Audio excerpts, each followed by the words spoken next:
Surtout, ne raccrochez pas. C'est bien le troisième Zoom de l'initiation offerte. Alors, je vous avais prévenu, on est en différé. Voilà, bien sûr, hein, c'est un enregistrement, mais pour moi, c'est comme si j'étais en direct. Et je vous promets, si les deux premières initiations vous ont plu, vous allez encore avoir énormément, énormément de contenu ce soir.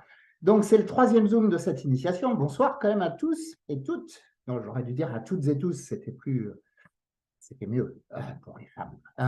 En tout cas, bienvenue vraiment. Merci encore d'être là, d'arriver jusqu'au bout de cette initiation, d'avoir peut-être pour certains fait les homework, pour d'autres un peu moins, mais il n'est pas trop tard. Hein. Vous pourrez toujours continuer à aller sur le club Hypno Coaching, bien sûr, pour partager vos homework si besoin, pour trouver des partenaires si vous n'avez pas encore essayé de faire de spire, ou pour partager également vos retours autour de l'auto-hypnose. De plus, je vous le dis, je ferai 1 à 2 Facebook Live. Donc, si vous avez des questions sur l'ensemble de l'initiation ou sur ce troisième Zoom, d'autant plus qu'on est en différé, surtout, n'hésitez pas, renvoyez-moi vos questions par email, formation au singulier, formation@hypnocoaching.fr, un email que vous recevez le plus couramment quand vous recevez des emails de ma part.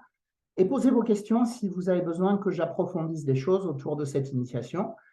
Surtout, voilà, je ferai un ensemble de ces questions et si besoin, lundi, vous recevrez un email et lundi, je ferai un Facebook Live sur le groupe Club Hypno Coaching. Donc, si vous ne l'avez pas encore rejoint, ben, rejoignez-le. Hein, comme ça, ce sera plus facile pour vous d'avoir effectivement de participer à ce Facebook Live parce que vous en serez prévenus.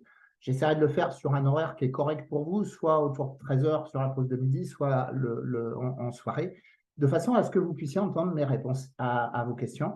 Ce sera donc lundi, mardi maximum en fonction du nombre de questions que j'aurai sur ce type d'horaire. Donc surtout, n'hésitez pas, si vous avez des questions, encore une fois, sur l'initiation, que ce soit sur le fonctionnement cérébral, que ce soit sur les projets, les objectifs, que ce soit sur les différents homework, l'autosuggestion ou encore sur le coaching, sur les outils de questionnement qu'on a vu, ou sur l'auto-hypnose qu'on a vu la dernière fois, ou sur ce qu'on va voir ce soir. Je vais vous dire ce qu'il y a au programme.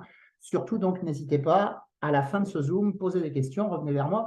Et puis, bien sûr, si vous avez des questions également sur la formation professionnelle hypno-coaching, vous pouvez aussi me poser des questions. J'y répondrai également dans ce Facebook Live. D'ailleurs, à ce sujet, il y a eu finalement pas mal de rendez-vous qui ont été pris. Le prochain groupe est vraiment en train de se compléter. Donc, si vous voulez y participer au meilleur tarif, je vous suggère de me contacter très, très vite, là maintenant. Prenez un petit rendez-vous, vous savez bien, vous allez recevoir un petit email tout à l'heure vers 22h avec un lien Calendly pour prendre un petit rendez-vous d'une demi-heure. J'envoie un lien Zoom le matin du rendez-vous. On se parle pendant une demi-heure et puis on voit si la formation est adaptée ou pas. Mais moi, ça me permet aussi de vous présenter le site de formation, de vous montrer comment ça fonctionne, de vous réexpliquer les choses. Et finalement, ça permet surtout, ce n'est pas du tout de la vente forcée, ça permet de voir si c'est le bon moment pour vous, si la formation elle est adaptée à vos attentes aussi. Voilà, donc surtout, n'hésitez pas à prendre ce petit rendez-vous. Et si vous êtes intéressé par le prochain cycle là qui arrive, eh ben, traînez pas parce que je vous rappelle, dans cette formation, c'est un groupe de 20. On est 20 maximum. Et ben là, ça commence à bien se remplir. Donc, ça va être vite. C'est variable selon les cycles. Mais là, je pense que ça va être vite bouclé. Je vous le rappelle, comme ça, je n'y reviendrai pas à la fin, que cette formation Hypno Coaching 3.0, c'est une formation d'1 an. Hein. Alors, je vous renvoie à la fin du premier replay, les 10-15 dernières minutes du premier replay, hein, où j'explique tout ça si vous le souhaitez. Si vous souhaitez revoir tout ça, je l'explique en détail. Il y a des diapos avec le lieu, des présentiels, etc. Donc, une formation d'1 an. À l'intérieur de cette formation, hypnose, coaching, PNL, EFT, EMDR, on est en direct, en Zoom, avec des mises en exercice, etc., toutes les semaines pendant 1 an. Et puis, 2 séminaires présentiels. Un premier séminaire au bout de 2 mois à peu près, de 2 jours en week-end, pas très loin de l'aéroport de Nantes. Il est facile de s'y loger. Pension complète, 60 € par jour seulement. On est dans un cadre sympa, pas très loin de l'aéroport, en campagne, vraiment. Voilà, il y a un château, des salles de formation dedans autour, on est bien. Deuxième séminaire qui vient clôturer la formation, 3 jours, vendredi, samedi, dimanche, en fin de formation. 3 certifications. Une certification de coach, une certification d'hypnopraticien, une certification d'hypno-coach spécialisé en hypnose, PNL, EFT, EMDR. De plus en plus d'étudiants maintenant d'anciens étudiants sont installés en tant qu'hypno-coach. Ça parle aujourd'hui. C'est quelque chose qui fonctionne et puis ils se sentent alignés vraiment dans cette posture. Voilà, donc modalité de ces certifications, la présence, l'assiduité à la formation, bien sûr, et puis également, au bout de 6 mois, je demande d'accompagner 3 cobayes, de faire un petit mémo dessus pour la fin de la formation. Je demande également il y a 2 écrits. Voilà, je demande également la participation à 2 écrits en fin de formation, un sur des connaissances, un sur des études de cas. Et puis, il y a bien sûr une épreuve pratique. Il faut être capable de faire de l'hypnose, de l'EFT, etc. Voilà, ça c'est pour toutes les modalités. Une année d'enfer, je vous le dis. Une grande expérience aussi bien sur le plan personnel que sur le plan professionnel, puisqu'à la fin de cette année, ça c'est une promesse, vous aurez tous les outils pour accompagner des gens de façon puissante et en toute sécurité. Vraiment. Voilà. Il y a d'autres choses dans la formation, l'accès à un site fermé de formation, 1 fois par mois, des aquariums, ça reste ouvert gratuitement après la formation. Il y a un module de développement d'activité. Bref, je suis vraiment fier de cette formation complète. J'arrête là. On va maintenant passer au contenu. Et si vous voulez qu'on se parle sur cette formation, vous prenez un petit rendez-vous. Voilà, j'ai fini la promo et j'y reviendrai pas. On va maintenant, mais alors si, dernière chose, promo, oui, mais sur faites vite si vous voulez vivre cette aventure. J'ai mis un petit lien vers un Zoom dans un email que je vous ai envoyé où à cœur ouvert, des stagiaires qui sont en fin de formation font un petit tour de table pour dire où ils en sont, ce que ça leur a apporté, etc., etc. Ils le font avec sincérité parce que ce n'est pas un témoignage commandé, entre guillemets. Donc, retournez voir éventuellement ce Zoom où j'essaierai de vous remettre le lien là, dans un mail prochain.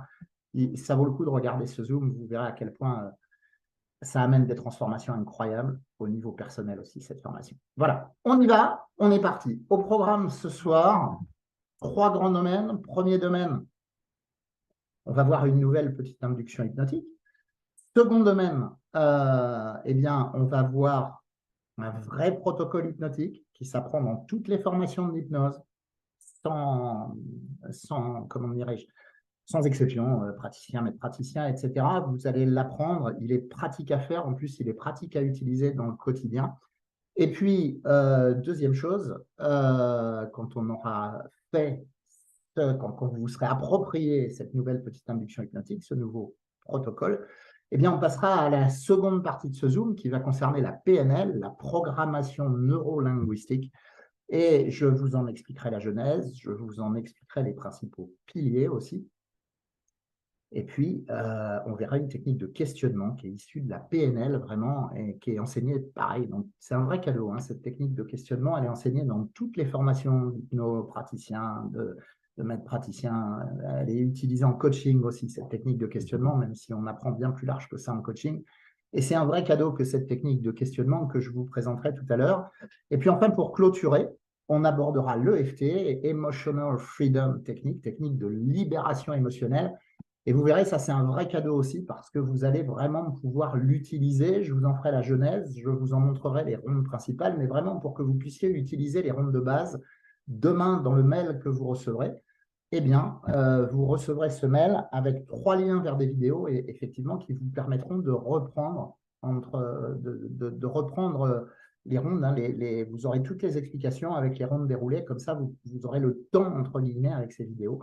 De vous approprier le FT pour vous parce que c'est vraiment une technique qui peut être très utile dans la gestion émotionnelle du quotidien, de l'anxiété ou des petits coups de colère ou de moins bien qui peuvent arriver dans le cours d'une journée. Donc franchement, j'espère ce soir que vous irez au bout de ce Zoom et puis je vous rappellerai au fur et à mesure du Zoom. N'hésitez pas à poser des questions, j'y répondrai en Facebook Live dans quelques temps. Donc au fur et à mesure, peut-être prenez quelques notes.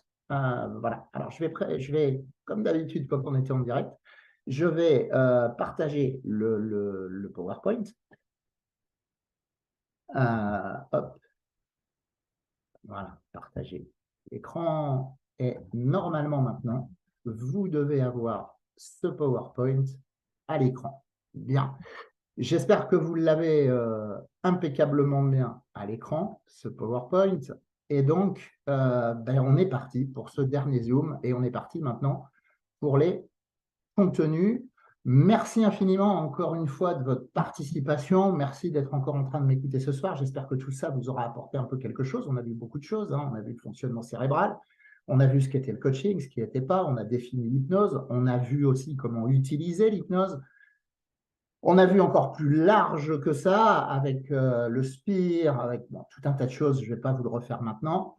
Mais on a vu aussi, bien sûr, que la mise en action était quelque chose d'essentiel et que sans action, quelles que soient les choses, ce serait compliqué. Hein, on a vu aussi, quand je vous ai expliqué les choses par rapport à Gabriel Oettingen, ses expériences sur la motivation, quand je vous ai expliqué les choses qui modulaient un petit peu les autosuggestions, l'importance de leur associer des petites actions, on a vu que tout ça n'était pas miraculeux, qu'il ne fallait pas que ce soit des formes de fuite, mais que si vous l'intégriez dans une pratique intelligente, alors, à l'image de ce que je vous racontais la semaine dernière sur Milton Erickson ou encore sur Hélène, hein, qui est formatrice chez HypnoCoaching, qui est médecin également, à quel point ça pouvait être puissant si on s'appropriait vraiment les choses et qu'on les utilisait vraiment, ça peut avoir vraiment beaucoup de puissance. Donc j'espère que ça, vous l'avez bien retenu et qu'au-delà de m'écouter, ça vous donne envie vraiment d'essayer de l'utiliser, de bien l'utiliser et puis peut-être de le transmettre à d'autres. Et pour ça, bien sûr, c'est en se formant professionnellement que c'est possible. Donc, au programme ce soir, on attaque par la première grande partie, qui est l'hypnose, et avec cette nouvelle induction. Alors, c'est une induction que j'ai volontairement choisie tranquille, courte, pour que vous puissiez l'utiliser. Elle est vraiment sympa, cette induction. Vous pouvez l'utiliser quasiment comment dirais-je, indépendamment même d'un protocole d'hypnose pour vous connecter un petit peu comme une très courte méditation ou connexion à une forme d'énergie. Donc c'est pour ça que je vous l'ai choisie parce qu'elle est vraiment très, très, très sympa, cette induction. Elle n'emmène pas forcément en hypnose très profonde, elle n'est pas très dissociative non plus, c'est plutôt une induction en élévation de conscience, on pourrait dire, mais vraiment elle est sympa et vous pouvez vous l'approprier très facilement. Vous l'aurez dans l'email que vous recevrez demain, vous aurez cette initiation complètement, sa trame, et vous verrez, ce sera très simple à réutiliser. Alors, on pourrait imaginer justement que vous avez envie de vous lever en énergie, de vous connecter un petit peu au monde. Et on pourrait très bien imaginer pour cette induction que c'est le matin. Vous vous réveillez tranquillement, vous vous étirez dans votre lit, vous vous asseyez même sur votre lit. Peut-être alors, est-ce que vous sentez la tête de lit contre votre dos, ou l'oreiller, ou tout simplement le mur? Mais en tout cas, vous vous sentez confortablement installé. Et confortablement installé, tranquillement, agréablement, naturellement, vous commencez à vous centrer sur votre respiration. Juste sentir le rythme naturel de la respiration. Alors certains vont dire, ah, encore de la respiration. Mais oui, c'est vrai, mais on l'utilise beaucoup tout simplement parce que respirer, c'est vivre. Et bien respirer, c'est bien vivre. Alors le matin, pour vous ouvrir une belle journée, vous vous centrez agréablement sur la respiration, en pleine conscience. Peut-être que vous sentez le corps qui monte légèrement à l'inspire et puis qui redescend tranquillement à l'expire. Vous inspirez et puis vous expirez tranquillement, en toute conscience, et à un moment donné, vous décidez de fermer les yeux. Alors, pas fermer les yeux pour dormir à nouveau, juste fermer les yeux, là, comme pour rentrer un peu plus à l'intérieur de soi, comme connecter les yeux fermés maintenant à ses plus belles ressources intérieures et connecter à ces belles ressources intérieures d'évolution, de bien-être, de changement. Les yeux fermés, c'est un peu comme imaginer, vous savez, quand on est à la plage, au soleil et qu'on bronze, ou qu'on est installé confortablement sur un banc, là encore au soleil, c'est comme si les yeux fermés, on pouvait sentir la lumière et la chaleur du soleil pénétrer légèrement au travers des paupières. Et bien là, c'est la même chose. Les yeux fermés, c'est comme commencer à voir de l'intérieur la lumière passer agréablement au travers des paupières, un petit peu comme quand on bronze à la plage. Laissez cette lumière entrer, grandir agréablement, et puis peut-être en même temps avoir l'image d'un beau ciel bleu. Et à chaque respiration, c'est comme respirer la lumière du soleil et la laisser pénétrer petit à petit et de plus en plus. De plus en plus à chaque respiration davantage, agréablement. Respirer la lumière du soleil et la laisser pénétrer jusqu'à la ressentir dans tout le corps. Prendre le temps, prendre plaisir. Et peut-être même à un moment, en inspirant, sentir le corps s'ouvrir un peu comme une fleur. Peut-être même la tête va-t-elle se rejeter légèrement vers l'arrière, ouverte elle aussi. Et alors inspirez la lumière et expirez, comme si c'est vous maintenant à chaque respiration qui rayonnez autour de vous, empli de cette lumière. C'est comme si vous deveniez soleil à votre tour et commencez à rayonner vraiment de plus en plus lumineux, lumineux, s'emplir jusqu'à une sensation de complétude. Et alors prendre le temps et comme se laisser aller à se sentir uni, relié à plus vaste que soi, au-delà de la pièce ou de la maison dans laquelle vous vous trouvez, au-delà du quartier, de la ville, du monde, comme relié maintenant peut-être la vie, comme uni à la vie, en communion peut-être avec l'univers, rempli d'une énergie douce, sereine.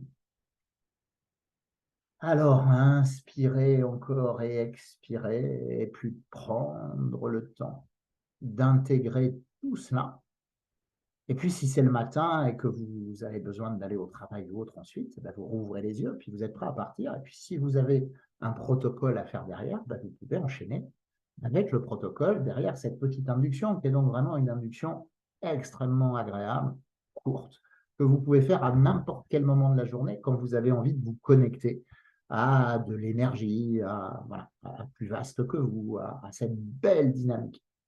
Et puis, alors, vous avez bien compris, hein, les inductions, c'est comment on fait pour s'emmener en hypnose. Là, celle-ci emmène, elle est courte, elle emmène en hypnose très légère.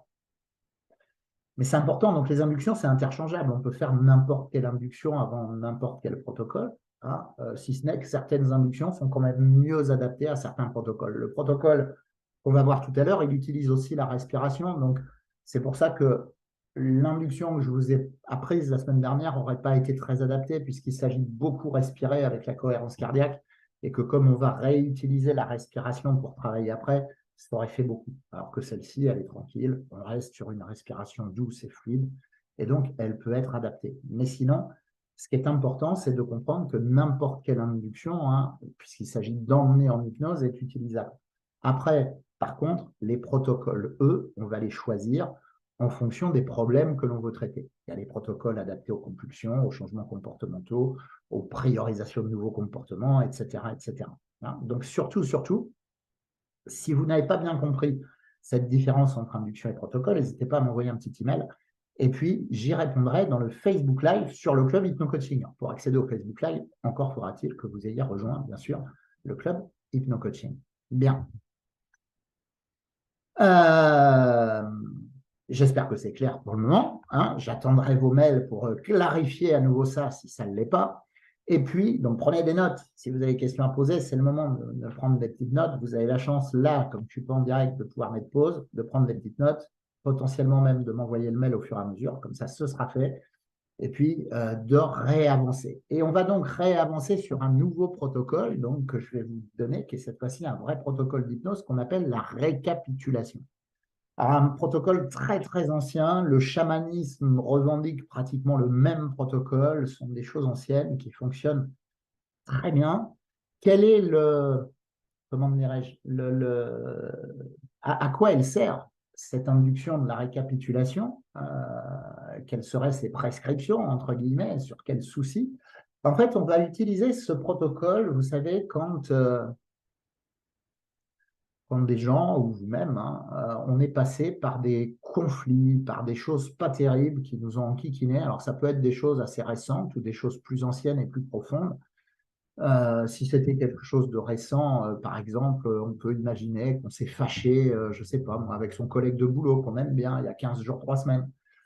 Et puis, en fait, on ne s'est jamais vraiment réexpliqué, on n'en a jamais trop parlé. Et depuis, il y a comme un froid. On n'a pas été top en plus dans ce truc-là, dans cette fâcherie-là. Et du coup, depuis, on n'est pas trop bien, on dort pas bien, on est un peu tracassé. Bref, ce petit moment de conflit-là nous a volé de l'énergie. Il nous a vraiment volé de l'énergie. Alors, ça peut être des choses plus anciennes, plus profondes. Ça peut être au cours de l'accompagnement d'un client en coaching où on se rend compte que systématiquement, chaque fois qu'il y a quelque chose, il revient sur bah ouais, mais depuis qu'il y a 20 ans, je me suis fâché avec mes parents, bah c'est comme si, c'est comme ça.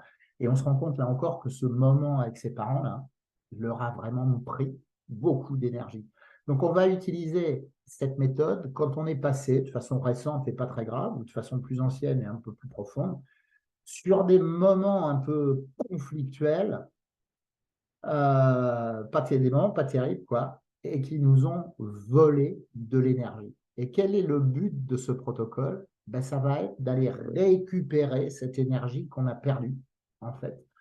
Parce qu'on on l'a perdue pour rien. Donc l'idée, c'est d'aller la récupérer dans un premier temps pour la remettre là où elle serait plus utile, c'est-à-dire dans notre présent et pour notre futur. Donc c'est une récupération d'énergie dans un premier temps, puis dans un deuxième temps, eh bien, c'est de se dire que, en général, ce type de conflit, ben, ça laisse des traces. Ça laisse des cicatrices, si vous voulez. Et du coup, l'idée, dans un deuxième temps de ce protocole, c'est un peu de désinfecter tout ça, c'est de nettoyer. Et c'est de nettoyer les cicatrices, de remettre ces cicatrices, ces traces, là où elles auraient dû rester. Voilà. Donc, dans un premier temps, l'idée de ce protocole est de récupérer de l'énergie. Et dans un deuxième temps, de nettoyer les traces. Et je vais vous montrer comment on va utiliser donc ce protocole. Si vous avez des questions, même chose, c'est le moment de rédiger votre petit mail, vous mettez pause, vous me rédigez un petit mail, j'y répondrai la semaine prochaine dans le Club Hypno Coaching, en début de semaine, avec très grand plaisir. J'enverrai l'horaire, encore une fois, du Facebook Live hein, dans un mail.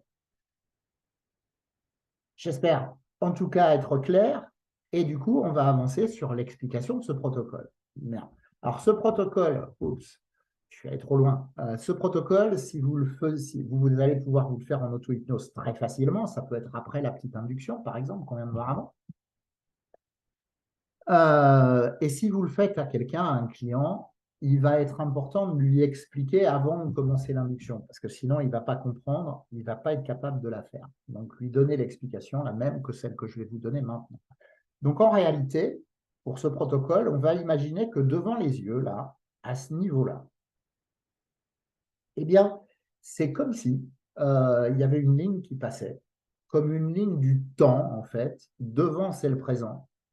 Ici, c'est le passé, à gauche, là, et à droite, le futur. Alors, on a tous, en général, hein, cette vision-là des choses, passé sur notre gauche, présent devant, futur sur la droite, un peu comme dans le sens d'une frise chronologique, hein, dans un livre d'histoire, tout simplement. Donc, à un moment donné, on sera amené à imaginer cette ligne-là, présent, passé, futur.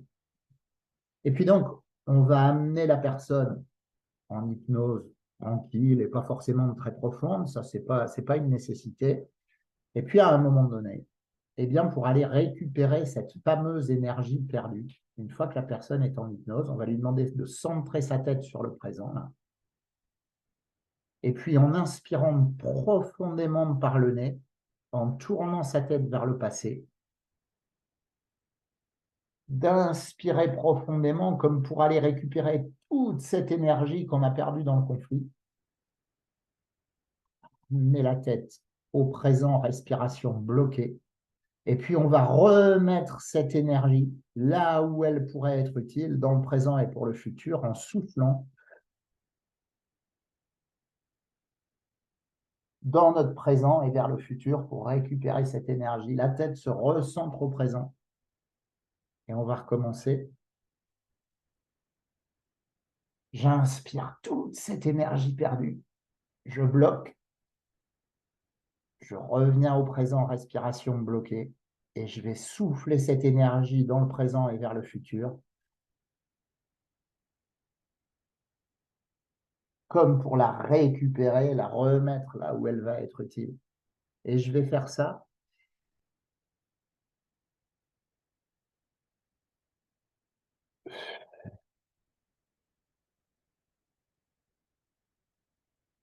autant de fois que nécessaire. La tête revient au présent.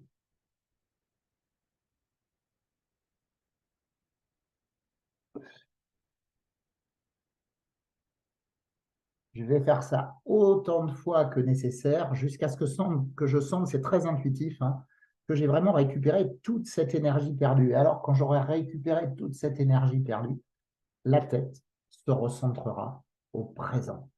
Voilà. Alors, chez certaines personnes, ça va être assez court, hein, il va y avoir 3-4 respirations. Et puis, chez certaines personnes, par rapport à certaines problématiques, ça peut en réalité être très, très puissant, même si ça a l'air de rien comme ça. Ça peut être très, très puissant. Et chez certaines personnes, en réalité, bah, ça va durer longtemps. Des fois, ça va durer 5 minutes, 10 minutes, 15 minutes, parfois un peu plus, le temps de récupérer tout ça. Et puis, à un moment donné, bah, la tête se recentre au présent, signe qu'on a tout récupéré. Ça, c'est la première partie du protocole. J'espère que c'est clair. N'hésitez pas à m'envoyer un petit mail pour poser des questions si ça ne l'est pas. Et puis, deuxième partie du protocole, eh ben, là, la tête centrée au présent. On va maintenant nettoyer les traces, nettoyer les cicatrices.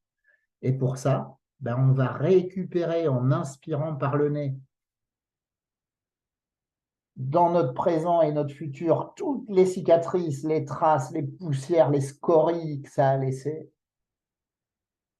On va revenir et là, attention, la différence, c'est qu'on va bien sûr pas expirer dans le présent puisqu'on veut s'en débarrasser. Donc, on va seulement expirer quand la tête commence à se tourner vers le passé pour remettre tout ça là où ça aurait dû rester. La tête revient au présent. Et je nettoie, je désinfecte tout ça. Je ne souffle pas dans mon présent, mais dès que je vais vers le passé, pour remettre ça là où ça aurait dû rester, la tête se recentre au présent. Et je vais pouvoir faire ça, j'inspire par le nez. Et je rends à César ce qu'aurait dû rester à César, ce qui lui appartient, comme on dit, en expirant. Et je vais pouvoir faire ça, encore une fois, autant de fois que je le souhaite.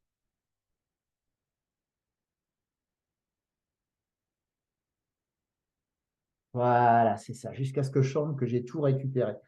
Intuitivement, quand j'ai tout récupéré, alors la tête va se recentrer au présent. Je vais prendre quelques secondes, hein. Si j'accompagne quelqu'un, je vais suggérer à la personne de prendre une minute silencieuse.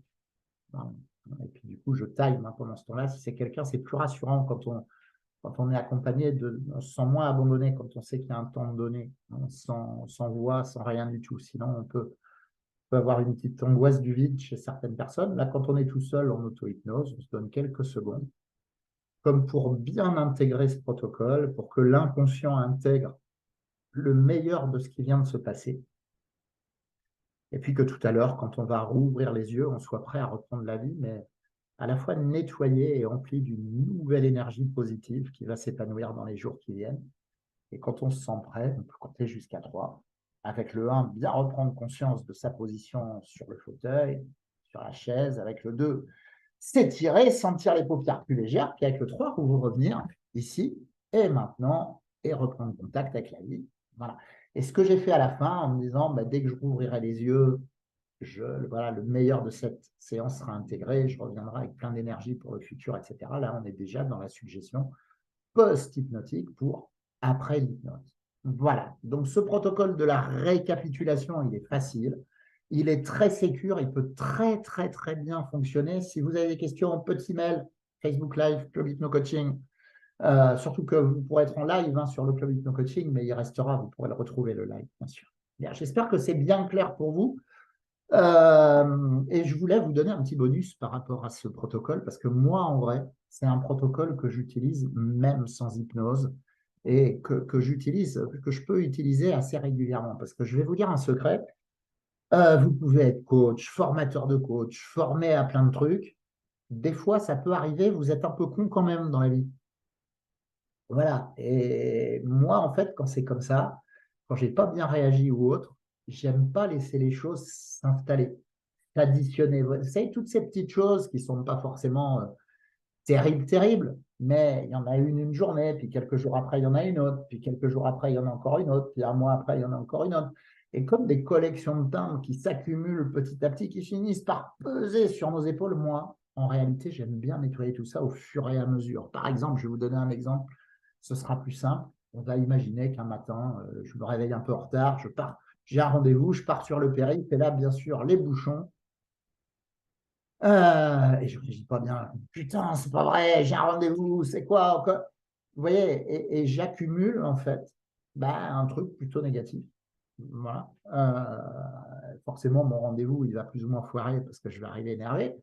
Et en fait, quand c'est comme ça, alors l'idée, quand on est coach, formé, un peu conscientisé, c'est qu'on a le droit d'être un peu con, comme je vous le dis, on est un être humain. Par contre, l'idée, c'est d'essayer de réduire un maximum cet espace, de prendre conscience le plus en plus, le plus tôt possible, et puis de changer quand c'est comme ça. Cela étant, moi, même si j'arrive aujourd'hui à prendre conscience assez rapidement et à essayer de modifier un peu mon attitude, quand c'est comme ça, en rentrant, quand vraiment j'ai fait un truc pas cool dans la journée, ben, j'aime pas le laisser s'accumuler. Donc, qu'est-ce que je fais? Même sans induction hypnotique, je me dis, OK, cette énergie que j'ai perdue ce matin en m'énervant bêtement, là,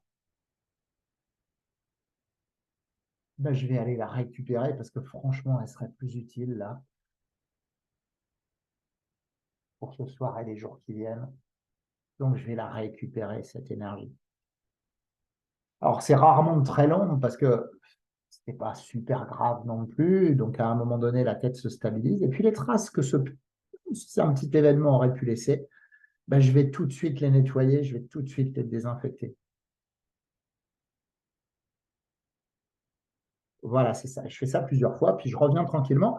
Et je vous assure, ça fonctionne très très bien. Donc je tenais à vous donner aussi comment dirais-je, ce protocole parce qu'il est simple à utiliser sur des choses un peu plus profondes, mais il est vachement pratique, même sans auto-hypnose, en utilisant directement dans votre quotidien quand vous sentez que vous avez besoin, que vous avez fait des trucs pas trop cool et que vous voulez nettoyer au fur et à mesure. Voilà, petit conseil de coach ou de formateur, ne laissez pas les choses, même qui semblent un peu anodines, s'accumuler les unes sur les autres. Nettoyez, entre guillemets, au fur et à mesure. Voilà, j'espère que ce protocole de la récapitulation était clair. Je ne vais pas encore vous le redire, mais si ce n'est pas clair, un petit mail, Club Hypno Coaching, etc. Facebook Live, blablabla. En tout cas, les protocoles hypnotiques, ils sont très nombreux. Certains sont faciles à utiliser sans manger, d'autres sont un peu plus touchy quand même, il faut se former à ça. Il y en a plein, des protocoles hypnotiques, le recadrage hypnotique pour les changements comportementaux, ça va être très indiqué pour les compulsions aussi. La THI, la transformation hypnotique intérieure, pour prioriser des nouveaux comportements. Technique des ancrages, hein, c'est très puissant, les ancrages très utilisés dans la préparation mentale des sportifs.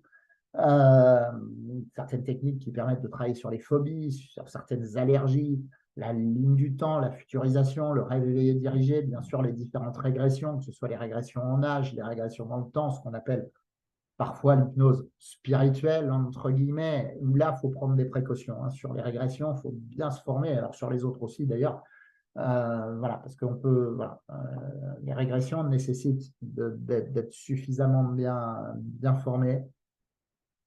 Et l'idée d'une régression, ce n'est pas d'aller retrouver un truc qui s'est passé, là, qu'on va voir dans les films. Ça, il faut faire très attention. Il y a eu des procès à une époque aux États-Unis avec des thérapeutes maladroits. C'est ce qu'on a appelé des procès liés au false memory syndrome, le syndrome du faux souvenir induit. C'est-à-dire qu'un thérapeute peu scrupuleux qui dirait, bon, je vais schématiser un peu, oh ben, ma bonne dame, avec ce que vous présentez aujourd'hui, là, vous avez bien dû être violé par votre grand-père quand vous étiez petite, on va faire une régression, on va aller vérifier. Sauf que, en vrai, l'inconscient, il sait ce que c'est qu'un grand-père, il sait ce que c'est qu'un viol, il sait ce que c'est qu'une petite fille, il est capable d'absolument tout. fabriqué. Donc, avec les régressions, il faut bien comprendre à quoi ça sert. Bien sûr, tout ça est expliqué dans la formation hypno-coaching. Ça ne sert pas à aller retrouver des choses en réalité. Ça ne sert pas à vérifier si ça s'est bien passé ou pas. Non, ça risque d'amener à beaucoup d'erreurs, à du false memory syndrome. Ça sert en fait à remonter sur des origines et puis à reprogrammer, entre guillemets, la machine. Bref, vous avez bien compris, il faut utiliser ça, il faut se former. En fait, en hypnose, hein, il y a des petits protocoles comme ceux que je vous ai donnés qui sont puissants, faciles à utiliser et sans manger, mais l'hypnose, travailler avec l'inconscient, c'est aussi puissant. Et il est important de bien se former. Il y a des protocoles incroyables qui servent donc, comme je viens de vous le dire, pour plein de choses. L'inconscient est lié à tout notre fonctionnement, donc on peut faire vraiment, on peut travailler sur énormément de choses avec l'hypnose. Et tous ces protocoles, bien sûr, sont enseignés dans la formation hypno-coaching. Et puis, bien sûr, certains de ces protocoles sont issus de la PNL et ça va me faire une petite transition, bien sûr, avec la PNL. Et avant cette transition, homework numéro 1, entraînez-vous en auto-hypnose sur la nouvelle induction, sur la récapitulation. Vous pouvez le faire en auto-hypnose. C'est assez facile à faire à quelqu'un. Vous pouvez aussi essayer de trouver un partenaire sur le club hypno-coaching et puis par Zoom, par Skype, par WhatsApp, essayez de jouer un peu l'hypnotiseur, si vous voulez. Vous verrez, c'est assez facile. N'oubliez pas le fusible, hein, c'est mieux. Mais ça, c'est vraiment des inductions, des protocoles qu'on peut faire très facilement. Vous pouvez aussi me faire des retours sur le club hypno-coaching par mail. Et puis encore une fois, si vous avez des questions, posez-les-moi. Et promis, j'y répondrai en collectif. Ce sera vraiment utile à tout le monde. Donc vraiment, n'hésitez pas. Voilà, transition faite. Et donc maintenant, on va passer à la deuxième grande partie de ce Zoom qui concerne la PNL, la programmation neuro-linguistique. Et pour commencer, je vais vous faire un peu la genèse de cette PNL. La programmation neurolinguistique, elle est née. Avant de parler de sa naissance dans les années 70, il faut remonter encore un petit peu avant, dans les années 50, aux États-Unis, où il y a un groupe de chercheurs qui se réunit dans la ville américaine de Palo Alto. Et ils vont s'interroger sur plein de choses. Alors, il y a des thérapeutes, bien sûr, dans ce groupe, mais pas que. Il y a des linguistes tels que Noam Chomsky. Il y a beaucoup de cybernéticiens. Un monsieur qui s'appelle Gregory Bateson, qui est à l'origine de ce groupe. Virginia Satir, une grande thérapeute familiale. Donc, plein de cybernéticiens, des spécialistes du traitement de l'information, je le disais.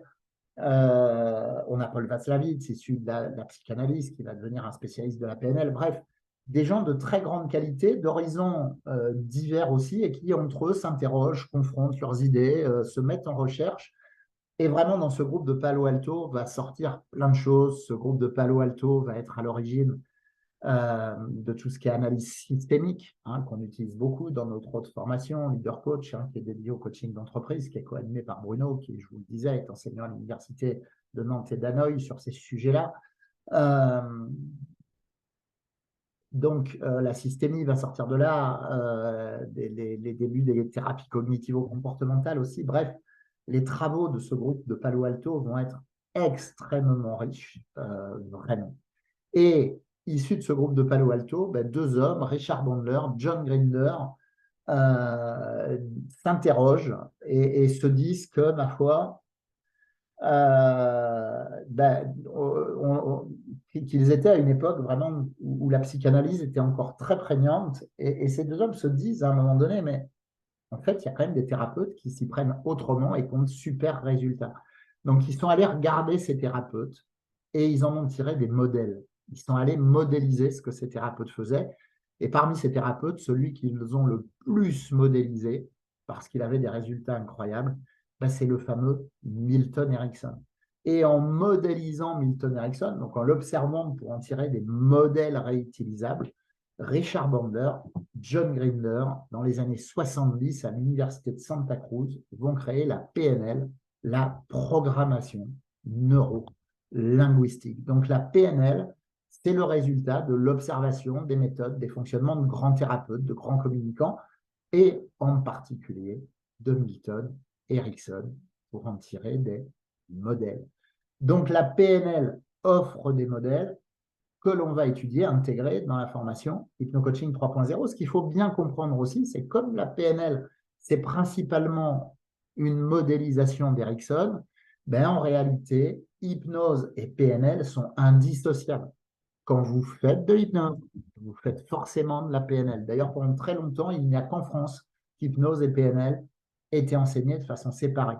Donc, hypnose et PNL, c'est vraiment des choses qui sont main dans la main, qui fonctionnent ensemble. Quand vous faites de l'hypnose, vous utilisez forcément de la PNL. Donc, la PNL, elle offre des modèles, modèles au niveau de la communication, modèles au niveau thérapeutique, au niveau de l'accompagnement, et puis modèles aussi au niveau de l'excellence.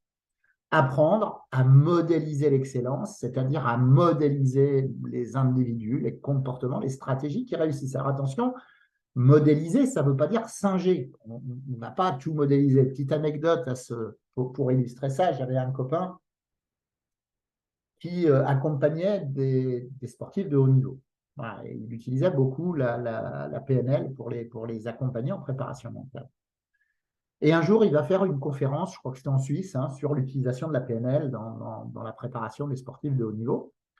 Sa conférence est très appréciée, il est applaudi, après il y a un petit cocktail, et pendant le cocktail, il y a un petit monsieur qui s'approche, et puis qui dit, c'est intéressant ce que vous dites, ça m'a vraiment beaucoup intéressé, je suis plutôt d'accord avec vous, mais je vois quand même un petit problème. C'est que si vous modélisez tout du numéro 1, bah, vous serez toujours numéro 2. Ce qui est plutôt très intelligent comme réflexion. Et en fait, ce petit monsieur, c'était Jean Todt, qui à l'époque était le Français qui était directeur chez Ferrari Course, donc une pointure quand même. Et Jean Todt dit, et c'est ça la modélisation intelligente, d'ailleurs, dont je voulais parler et comme l'utilisait mon ami, mais Jean Todt dit, nous aussi chez Ferrari, on modélise, mais on va modéliser le meilleur fuselage, on va modéliser la meilleure carrosserie, on va modéliser la meilleure boîte de vitesse, le meilleur embrayage, puis après on va assembler. Et c'est ça la modélisation intelligente. On n'est pas obligé de tout modéliser d'un individu, de le singer. On peut prendre des choses à droite, à gauche, les assembler sans inspirer. Ça, c'est important. Après, la PNL, qui donc s'appuie sur la modélisation. Si vous avez des questions sur la modélisation, surtout n'hésitez pas, petit mail, petite pause, un mail, j'y répondrai dans le Facebook Live du Club Hypno Coaching. Donc, des idées clés. Si vous voulez faire de la PNL, eh bien, il va falloir que vous acceptiez que ces idées clés. La PNL pose des choses qu'on appelle des idées clés. C'est comme des postulats, en fait, des choses qu'il faut accepter si on veut faire de la PNL. Alors après, je vous rassure, je ne vais pas dérouler toutes les idées clés, je vais vous en présenter 2 ou 3 pour que vous voyez à quoi ça ressemble, mais c'est assez simple, c'est plein de bon sens et c'est plutôt évident à accepter. Voilà. Alors, je vais essayer de vous présenter 2-3 idées clés de la PNL, puisque la PNL, donc, elle s'appuie sur un certain nombre de piliers que je vais essayer de vous présenter maintenant. Et les idées clés, c'est un des premiers de ces piliers. Première idée clé qui est évidente, en fait, je vais commencer par celle-ci. Il est impossible de ne pas communiquer. Il est impossible, excusez-moi, de ne pas communiquer. Ça veut dire quoi? Ça veut dire que même si vous vous asseyez, que vous ne bougez pas, que vous ne dites rien, eh bien, en réalité, vous êtes quand même en train de communiquer quelque chose. Ça veut donc dire quoi? Que tout est communication, bien sûr. Et au-delà de ça, ça appelle à la notion de non-verbal, de communication non-verbale. Je pense que vous le savez aujourd'hui. Alors, il y a des disputes de chiffres selon les écoles, mais au moins 80% de la communication est non-verbale. Il ne va pas passer par les mots, mais va passer par le ton de la voix, par le registre de langue, par l'attitude, par la posture, par la respiration, par des gestes, par le ton, etc., etc. Donc la communication est très largement non verbale et si vous souhaitez devenir des hypnocoachs, il faudra que vous appreniez à observer cette communication non verbale. Vous allez aussi devenir un spécialiste du non verbal. Alors par contre, attention aux interprétations hâtives. Il faut remettre tout ça dans un contexte. Parfois, on entend des choses plaquées du genre « Ah, il a croisé les bras, c'est qu'il est en retrait, c'est qu'il est contre, c'est qu'il y a un truc qui ne va pas. » Parfois, c'est vrai.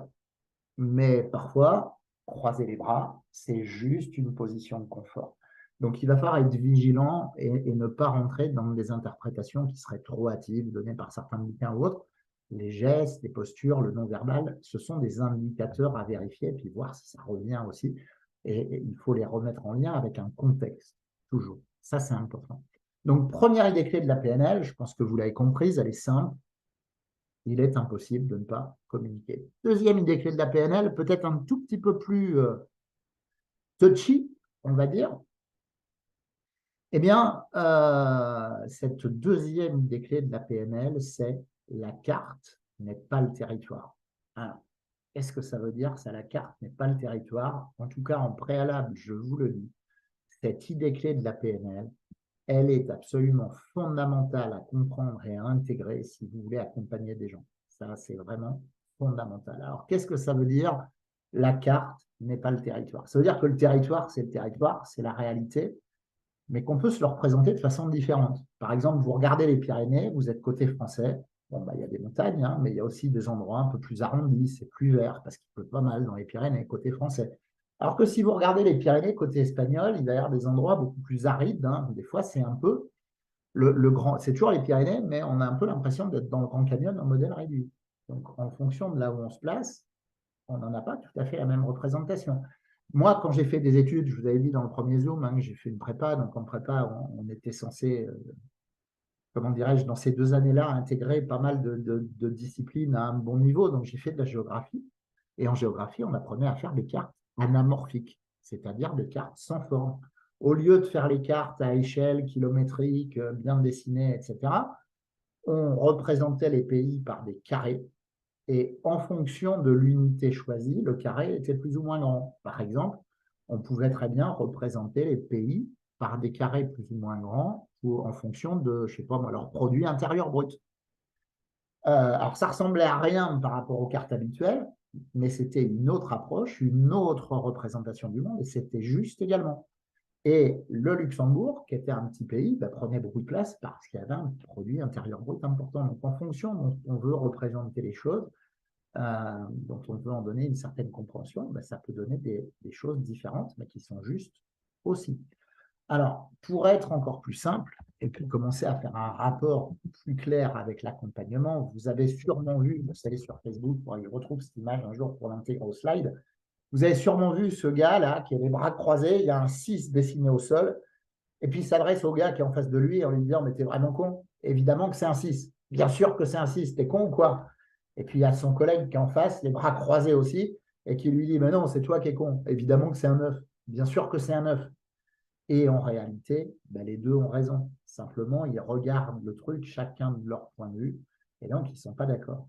Donc, en fonction du point de vue d'où on se place, eh bien, on a une représentation qui est différente.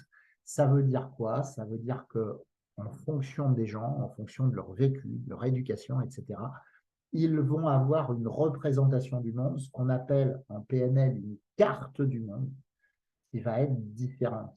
Et pourquoi c'est important à comprendre ça? Parce que quand vous accompagnez les gens, eh bien, il va falloir laisser un peu de côté votre représentation, votre carte du monde, pour être capable d'écouter et de rentrer, de comprendre la carte du monde de la personne qui vient vous voir. Attention, j'ai bien dit la comprendre. Je n'ai pas dit être d'accord avec elle, hein, juste la comprendre. Mais ça, c'est absolument fondamental parce que si tout ce qu'il vous dit, vous raconte, etc., vous le filtrez tout par vos propres représentations à vous, vous n'allez pas pouvoir le comprendre. Donc, il est vraiment fondamental de rentrer dans la compréhension de la représentation du monde, de la carte du monde, comme on dit en PNL, de la personne qu'on écoute, qu'on accompagne. Encore une fois, pas forcément pour être d'accord avec, juste pour la comprendre et mieux comprendre ce qui se joue. Et ça, vous pensez bien qu'en tant que coach, hypno-coach, ça va être absolument fondamental d'intégrer cette compétence-là. Par un exemple, hein, moi, je vous ai dit qu'il y a longtemps, je suis intervenu plus de 12-13 ans en prison et que pour moi, dans ces moments-là, en particulier au début, ça a été absolument fondamental d'être capable de rentrer dans la carte du monde de l'autre, hein, parce que je n'ai pas rencontré que des gens qui n'avaient rien fait, je n'ai pas rencontré que des innocents. Alors certes, j'ai rencontré des gens qui avaient été pris plusieurs fois alcoolisés sur leur voiture qui avaient fini par prendre un mois de prison, pardon. Mais j'ai aussi passé beaucoup de temps avec des voleurs, avec des assassins, avec des violeurs, avec des pédophiles. Et très sincèrement, l'idée, alors encore une fois, c'est pas d'excuser, surtout pas. C'est juste de mieux comprendre ce qui se joue, ce qui s'est passé, quelle est son histoire, comment il en est arrivé là, etc.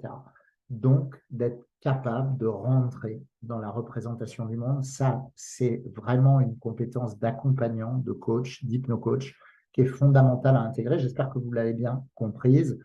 Vraiment, hein, parce que là, c'est important, on est au cœur de l'accompagnement quand même. S'il reste des zones d'ombre par rapport à ça, envoyez-moi un petit mot pour me poser une question. Et vous avez compris, j'y répondrai en Facebook Live sur le club Hypno Coaching.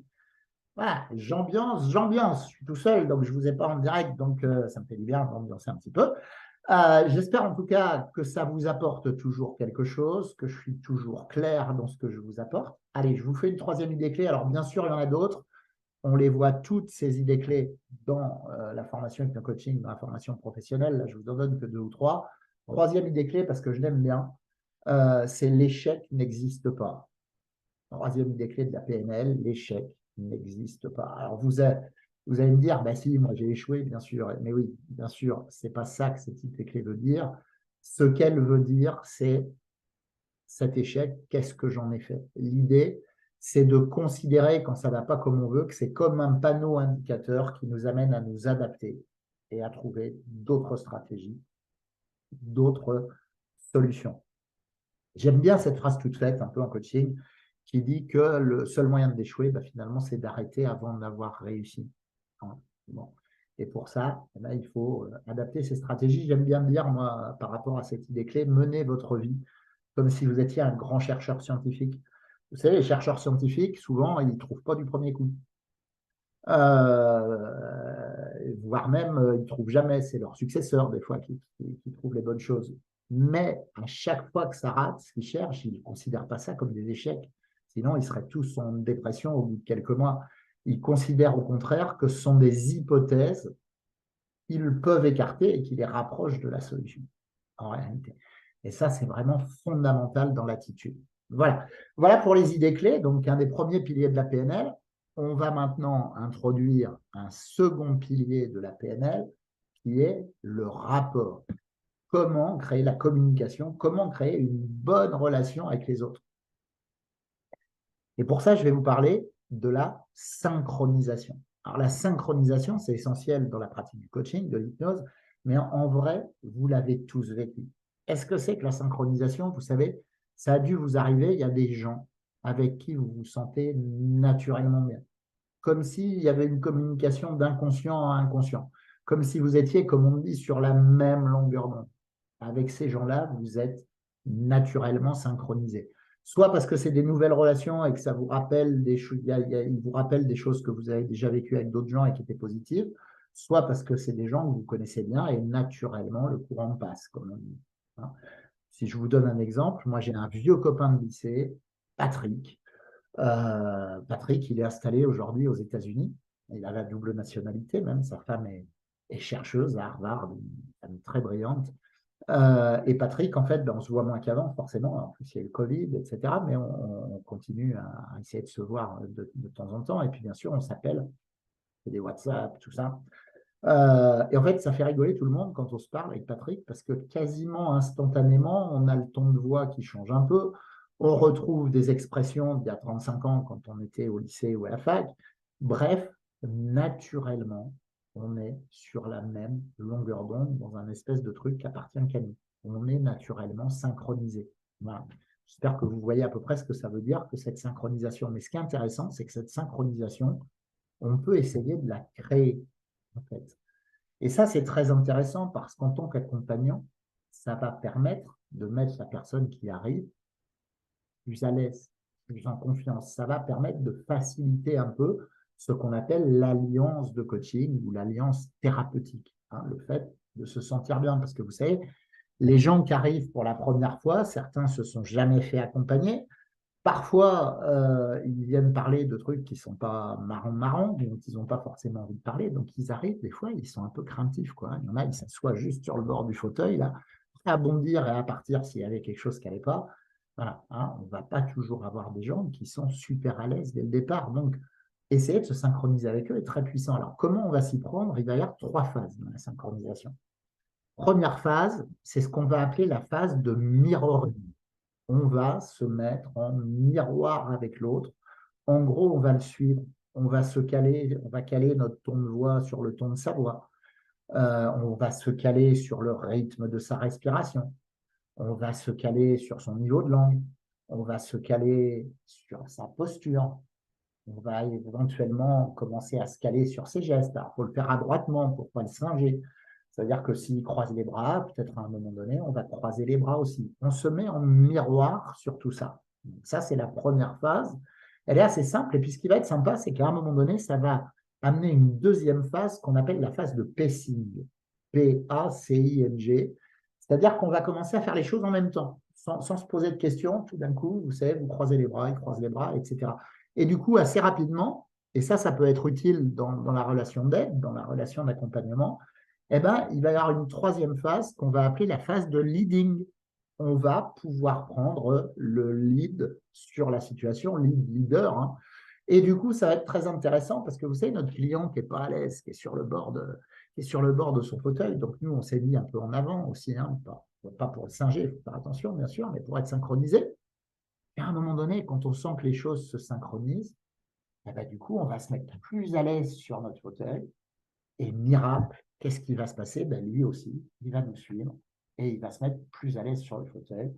Il y a le signe que la synchronisation fait son effet, que la personne commence à être plus en confiance, plus à l'aise.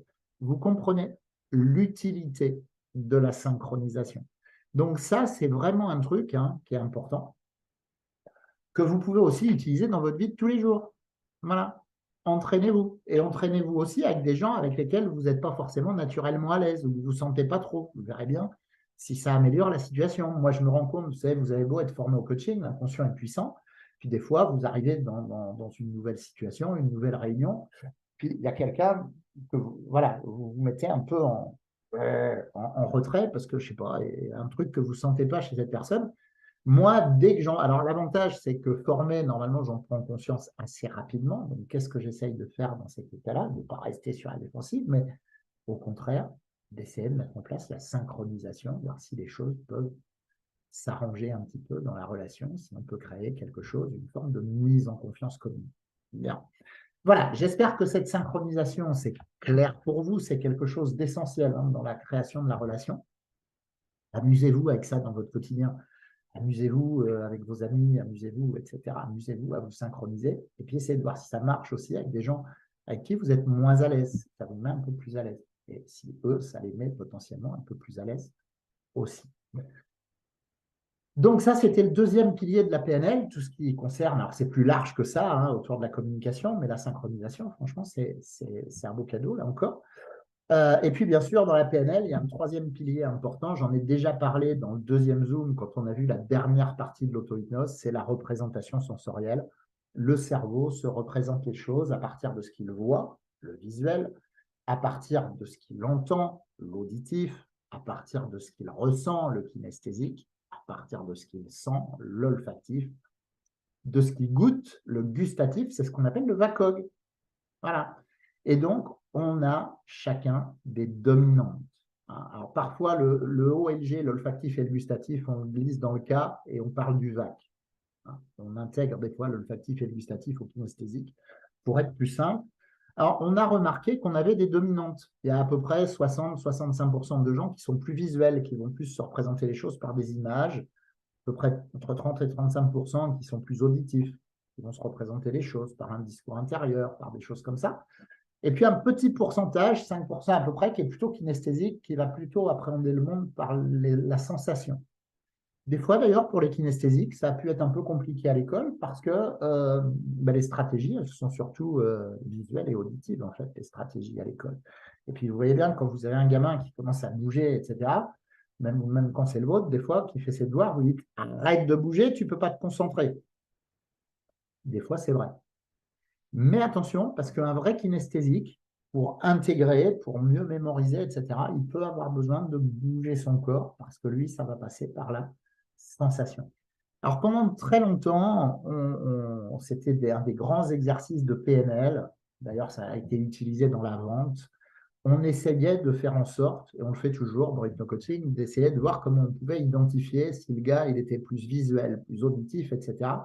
Et on se disait qu'un auditif, ben, ça allait être plus facile de lui parler en auditif. Par exemple, un vendeur de voiture, on lui disait, ben, écoute, si tu as affaire à un visuel, eh ben, tu lui dis, tu vois cette voiture là? Waouh, en rouge, tout le monde va te regarder, hein. Waouh, on employait des mots plutôt visuels pour mieux lui parler. Et du coup, là, dans ce but qu'il achète un peu plus facilement. Un auditif, on allait au contraire lui dire, ça résonne hein, quand vous poussez les rapports, hein. Ça fait un bruit grave, incroyable. Bon, on allait employer des mots plus auditifs et puis un kinesthésique, on allait plutôt lui dire, vous ressentez là le cuir du volant sous les mains là, et puis la poussée contre le fauteuil là quand vous poussez les rapports. Voilà, on allait employer des mots plus kinesthésiques. Alors attention, c'est en partie vrai, mais les neurosciences ont modulé tout ça. En fait, on s'est rendu compte, et ça nous simplifie un peu la tâche finalement, que mettre les trois, c'était mieux parce que le cerveau, pour se représenter les choses, il a besoin des trois. Donc un auditif, on peut mettre un peu de dominante auditive, mais il aura besoin aussi de visuel et de kinesthésique. Un visuel, il aura besoin d'un peu d'auditif. Voilà. Et finalement, ça simplifie des choses, même si on ne prend pas le temps d'identifier, ce qui n'est pas toujours si simple, et bien en mettant un peu des trois, ça va forcément parler aux gens. Voilà. Mais la représentation sensorielle, c'est quelque chose d'important. Alors avec ce VACOG, on sait qu'on a un système principal et puis aussi un système conducteur, et ça, c'est très intéressant. On le fait assez vite dans l'hypnocoaching, en fait, en observant les mouvements oculaires, ça permet de savoir un peu où se trouve la personne. Par exemple, quand elle regarde en haut à droite, elle est plutôt dans le fait de se projeter avec des images. Quand au contraire, la tête descend, elle peut être soit dans une forme de dialogue interne, soit au contraire dans des ressentis. Et donc, quand on maîtrise tout ça, on l'apprend dans l'hypnocoaching, ça permet, quand on reçoit ses clients, qu'on observe, alors pas d'avoir des certitudes, bien sûr, mais de voir un peu et de questionner. Si on voit, par exemple, qu'une personne dit « Ouais, ouais, tout va bien », puis qu'elle a la tête qui tombe un peu dans le discours interne, puis dans l'émotionnel, eh ben, ça ne veut pas dire que ça va mal, mais ça veut dire qu'elle est en train de se raconter un truc, de ressentir des choses, et ça peut valoir le coup d'aller questionner pour lui faire préciser un peu les choses. Vous voyez comment on peut utiliser un petit peu tout ça. Donc, ce pilier de la PNL, il est vraiment très, très sympa sur, là encore, la représentation sensorielle, et on travaille tout ça, bien sûr, dans la formation hypno-coaching. En PNL, on est aussi amené, l'excellence, le résultat, l'objectif a beaucoup d'importance et on a tendance en PNL à s'appuyer sur la pensée en termes de résultat. Ça veut dire qu'on va apprendre à se centrer sur ce qu'on veut obtenir et c'est plutôt très intelligent parce que figurez-vous que le cerveau, il renforce toujours ce sur quoi il se sent. Je vais vous donner un exemple. Peut-être est-ce que vous êtes déjà allé, vous avez peut-être déjà eu mal aux dents. Et quand vous commencez à avoir mal aux dents, plus vous y pensez, plus vous avez mal. Plus vous avez mal, plus vous y pensez. Plus vous y pensez, plus vous avez mal. Tout d'un coup, coup de fil d'un copain, j'ai eu un accident de voiture, c'est terrible, t'imagines même pas, la voiture est pliée, j'ai une jambe cassée, etc. Et là, le temps du coup de fil, vous avez beaucoup moins mal aux dents. Voilà. Juste parce que votre cerveau est allé se centrer sur autre chose. Donc ça, c'est très puissant d'apprendre à se centrer plutôt sur ce qu'on veut obtenir. Je vous donne un exemple. Il m'arrivait dans le cours de certains coachings que des gens qui étaient divorcés ou autres aient envie de rencontrer à nouveau quelqu'un. Et souvent, ces gens-là, quand on avait un peu bavé dans leur divorce, ils disaient, alors là, je peux vous dire hein, maintenant, je sais ce que je veux plus. Hein.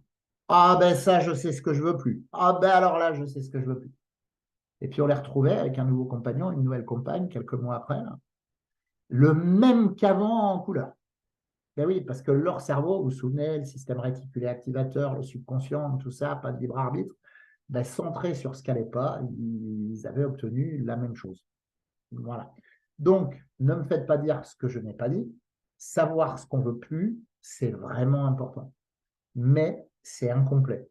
Derrière, il va falloir définir ce qu'on veut. Donc, je sais ce que je ne veux plus. Mais après, je définis ce que je veux et je me centre dessus parce que c'est ça qui va être puissant pour aller plus facilement vers mon objectif. Et ça, on l'utilise beaucoup en PNL.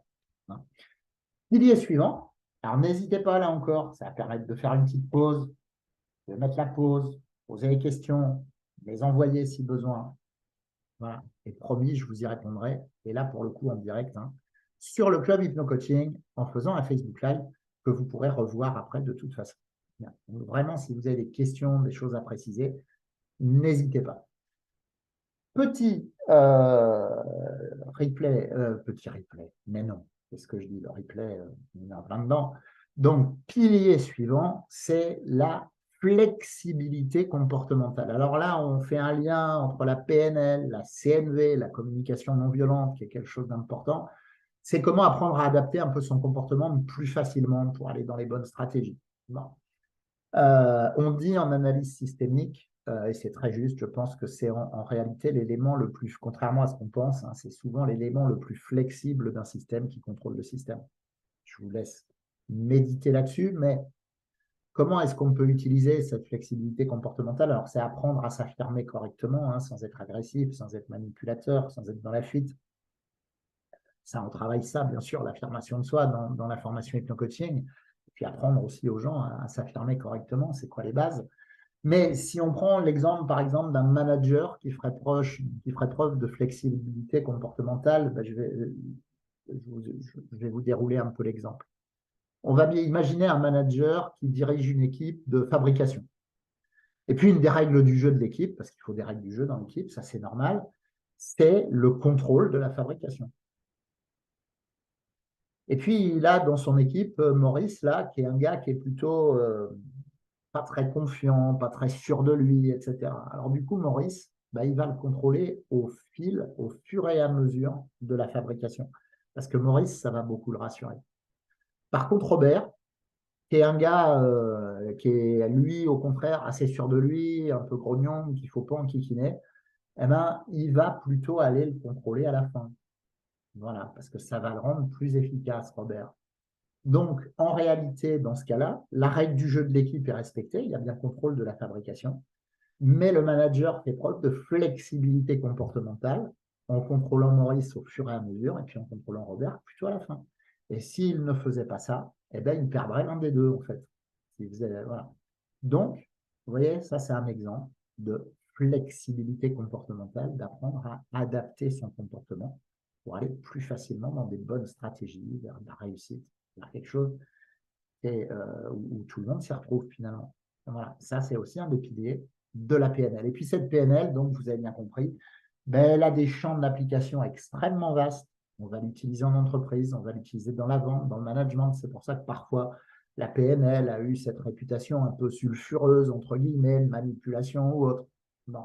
Mais en réalité, la PNL, on l'utilise beaucoup aussi en communication et bien sûr dans l'accompagnement.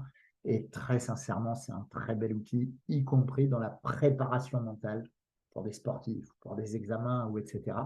Et on se forme donc à tout ça et à tous les protocoles liés à la PNL et à l'hypnose dans la formation Hypno-Coaching 3.0. Voilà. Donc, je vous ai présenté la genèse de la PNL, les piliers de la PNL. Si vous avez des questions, vous mettez la pause, vous m'envoyez un petit mail. Je l'aurais dit ça ce soir. Hein. Bon, je pense que vous avez compris, mais faites-le en fait. Parce que si vous ne le faites pas, alors déjà, rien ne résiste à la répétition, je vous le rappelle. Puis surtout, si vous ne le faites pas et si vous dites, ouais, ben, je verrai ça après, je le ferai après, etc., vous allez oublier et vous n'allez pas le faire. Voilà. Alors que là, maintenant, tout de suite, si vous faites pause, puissance de l'action immédiate, vous posez sur un papier la question que vous avez posée, puis vous l'envoyez par mail ou vous la tapez directement, ben, ce sera fait. Comme ça, je pourrai y répondre. Voilà. Stratégie, souvent, faire les choses là maintenant, c'est très puissant, surtout sur ce type de choses.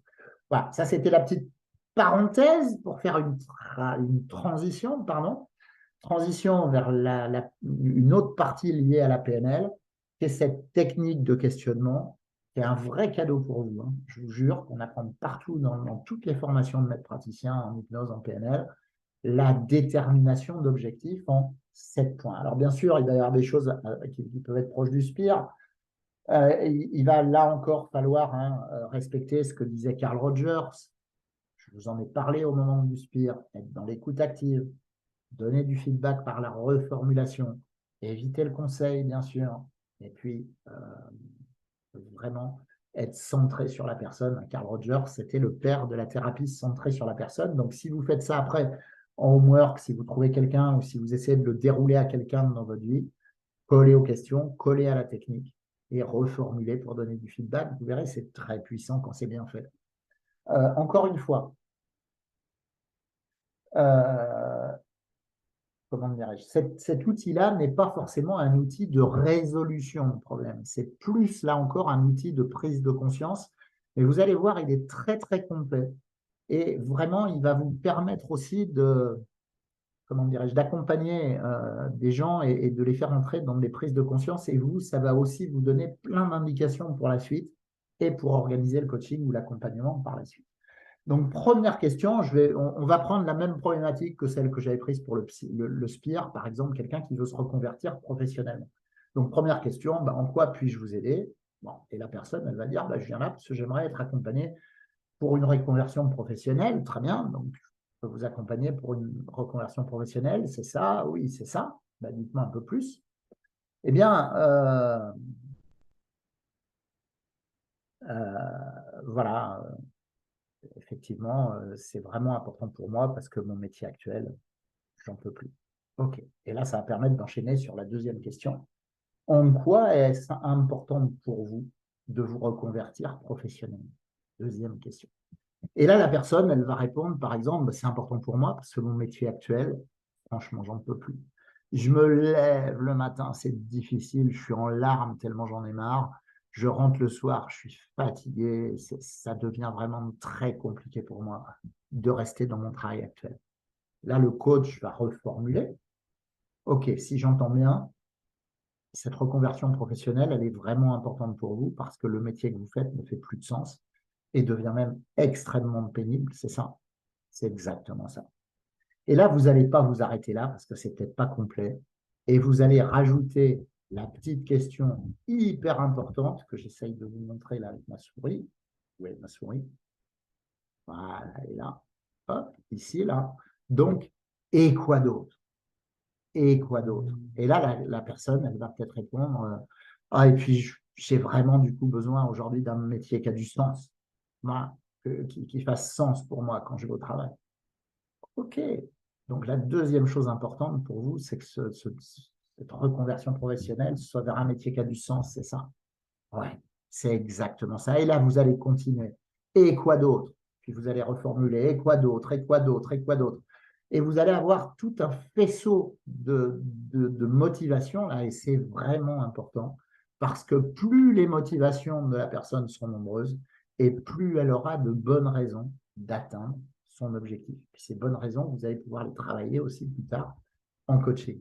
Donc ça, c'est et quoi d'autre, je reformule, et quoi d'autre, je reformule. Il est vraiment extrêmement important. Puis troisième et quatrième question, là on est un peu dans la projection, dans la futurisation directe. Comment saurez-vous que vous avez atteint votre objectif? Qu'est-ce qui sera différent d'avant, plus positif, meilleur pour vous? Donc là, on projette un peu, et puis ce sera où, quand, comment, avec qui. Et là, on va reformuler, là encore. Hein. Alors, toutes ces questions, vous les aurez bien sûr dans le mail que vous recevrez demain. Hein. La détermination de l'objectif en 7 points, elle sera récapitulée dans le mail demain matin que vous allez recevoir sans problème. Et du coup, on en arrive à une cinquième question super importante. Qu'est-ce qui vous empêche d'atteindre votre objectif?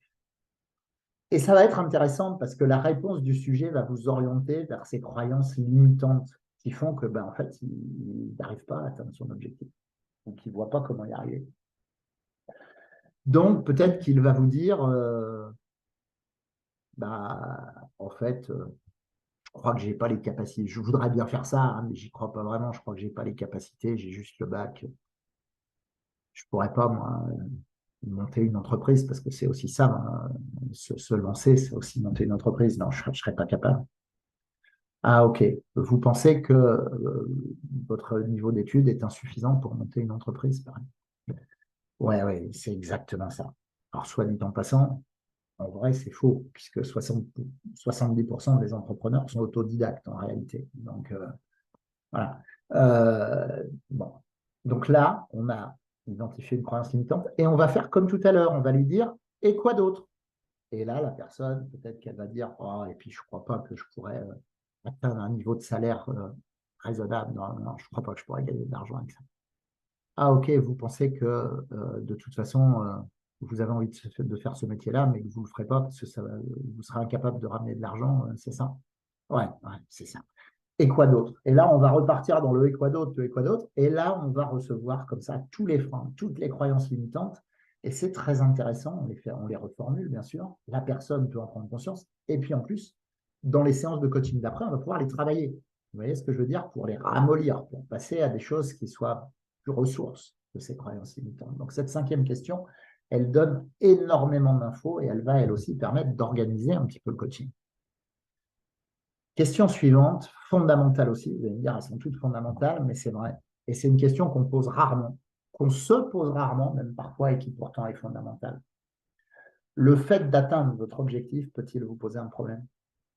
Alors, vous allez me dire, non, c'est mon objectif, si je l'atteins, je suis content. Et pourtant, ça peut quand même valoir le coup de se demander s'il ne pourrait pas y avoir un problème à réussir. Je vous donne deux exemples. Un premier exemple, on va imaginer un gars qui est un brillant commercial, vraiment, ambitieux, qui a envie de progresser dans le boulot. Puis un jour, dans sa boîte, le directeur commercial Grand Ouest se fâche avec le patron, il démissionne avec fracas. Du jour au lendemain, il faut que le patron trouve quelqu'un assez rapidement, de compétent, qui connaisse bien la boîte. Il réfléchit, puis il va voir notre commercial, là, qui est ambitieux, qui est brillant, et il lui dit, bah, écoute, je te propose de devenir directeur commercial Grand Ouest. Et là, le gars peut dire, ouais, j'accepte tout de suite. Et peut-être qu'il va accepter. Mais avant d'accepter, ça peut quand même valoir le coup qu'ils prennent un tout petit moment pour se poser et puis se demander s'il n'y aurait pas un problème à devenir directeur commercial Grand Ouest, par exemple, je ne sais pas moi. Du coup, euh, prendre en compte et prévenir un peu sa famille, discuter avec sa compagne ou son compagnon, parce que sa compagne ou son compagnon, c'est des gens c'est quelqu'un aussi qui a un travail très prenant, ils ont 3 jeunes enfants. Et puis, directeur commercial Grand Ouest, ça va vouloir dire coucher en dehors de la maison 5 jours sur 7. Parce que c'est Grand Ouest, quoi. C'est un quart de la France. Alors, ce qui est certain, c'est que une fois qu'il a posé ça et qu'il en parle avec sa compagne ou son compagnon, il va peut-être dire oui quand même, mais en toute connaissance de cause, après avoir mesuré les tenants, les aboutissants, mis en place l'organisation, etc. Voilà. Parce que s'il le fait sans en prendre conscience, peut-être qu'à terme, ça pourrait faire exploser sa famille. Voilà. Donc, c'est toujours important de se poser la question, si je réussis, est-ce qu'il pourrait y avoir un problème à réussir? Voilà. Parce que ça va vous permettre de regarder les choses en face, et de ne pas vous mentir, et potentiellement de dire oui et d'organiser les choses en conséquence, ou de dire non, parce que vous allez vous rendre compte que ça ne va pas être possible. Et ça peut être très puissant. Je vous donne un deuxième exemple parce qu'il m'avait beaucoup marqué. Euh, J'avais un copain qui accompagnait des combattants, des karatékas, des boxeurs, dans leur préparation mentale. Et puis un jour, il accompagne c'était pas du karaté, c'était un truc proche, je me souviens plus de la discipline exacte, mais en tout cas, il accompagne un gars qui, dans sa catégorie de poids, est de très loin le plus fort. Le gars, toute l'année, il met des volets à tout le monde. Il met des volets à tout le monde, mais pourtant, en finale des championnats du monde, systématiquement, il perd. Et il perd contre un gars qu'il bat tout le temps d'habitude. Alors, ça arrive une fois, bon. Ça arrive 2 fois, bon. Ça arrive 3 fois, là, ils se disent, il y a un truc. Et du coup, ils vont se questionner un peu, et ils vont se rendre compte que la fédération avait dit au gars, écoute, quand tu seras champion du monde, ta reconversion est assurée, tu auras un poste à la fédération à Paris. Donc, a priori, génial. Le gars, reconversion assurée. Donc, il ne s'est pas posé plus de questions que ça. Sauf que, en réalité, lui, il est de Marseille. Et aller s'installer pour la suite de sa vie après la compétition à Paris, ça ne va pas lui aller. Mais il ne l'a pas conscientisé, en réalité, ça. Donc, quel est le meilleur moyen de ne pas aller m'installer plus tard à Paris? C'est de perdre en finale des championnats du monde, en fait. Quand ils ont pris conscience de ça, ils sont allés voir la fédération, ils sont allés négocier un poste, mais plutôt en ligue, pour qu'il soit pas loin de Marseille, et il est devenu champion du monde. Vous voyez comment, inconsciemment, on peut se créer des blocages. Donc, il est toujours important de vérifier ce qu'on appelle en PNL l'écologie. Est-ce que c'est bon pour moi et est-ce que c'est bon pour mon environnement? Donc, vous voyez à quel point cette question, elle est fondamentale. Et puis, septième question de cette détermination d'objectifs, quels sont vos atouts, vos qualités, vos ressources, quels sont vos besoins? Vous écoutez, vous reformulez, vous écoutez, vous reformulez, et ça peut être assez long hein, comme réponse à cette question, mais vous voyez bien que ça va ouvrir les choses pour le coaching ensuite, pour mettre des choses en place, pour organiser le coaching, etc., etc. Donc vraiment, c'est une très belle technique de questionnement que cette détermination d'objectifs en 7 points. Je pense que c'est un vrai cadeau. Donc, faites-la en homework, utilisez-la. Il y a un petit moyen aussi de faire un homework sympa, c'est de vous dire, OK, je prends un objectif, alors ça peut être devenir coach, hein, mais ça peut être autre chose, et puis par écrit, je réponds tout seul à cette détermination d'objectif. Et après, je trouve quelqu'un pour jouer le coach et me poser les questions et reformuler. Et vous verrez que souvent, le fait de la faire, eh bien, il va y avoir des choses nouvelles qui vont émerger, des choses dont tout seul, vous n'avez pas pris conscience. Donc, ça peut être un exercice, mais sinon, vous pouvez aussi essayer de la faire directement, faire cette détermination d'objectif. Pourquoi pas en trouvant quelqu'un sur le club hypno-coaching, ou vous pouvez bien sûr également essayer de la faire à quelqu'un. Ça, c'est vous qui voyez en fonction de la dynamique du club hypno-coaching. Voilà.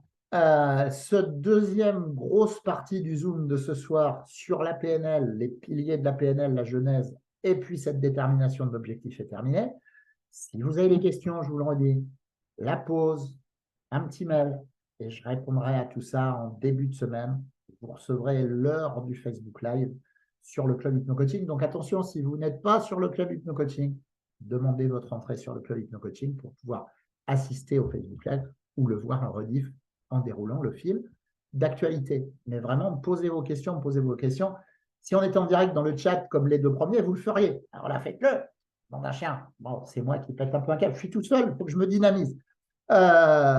J'espère en tout cas sincèrement que pour l'instant, ce soir aussi, ça vous apporte un petit quelque chose. Voilà, et que ça vous enrichit. Voilà, que ce que je raconte vous enrichit un petit peu. Je l'espère de tout mon cœur parce qu'elles sont au-delà de nos coaching, elles sont aussi là pour ça. Ces initiations, je suis toujours vraiment ravi moi, de cette temps d'initiation, de pouvoir apporter un petit peu des choses.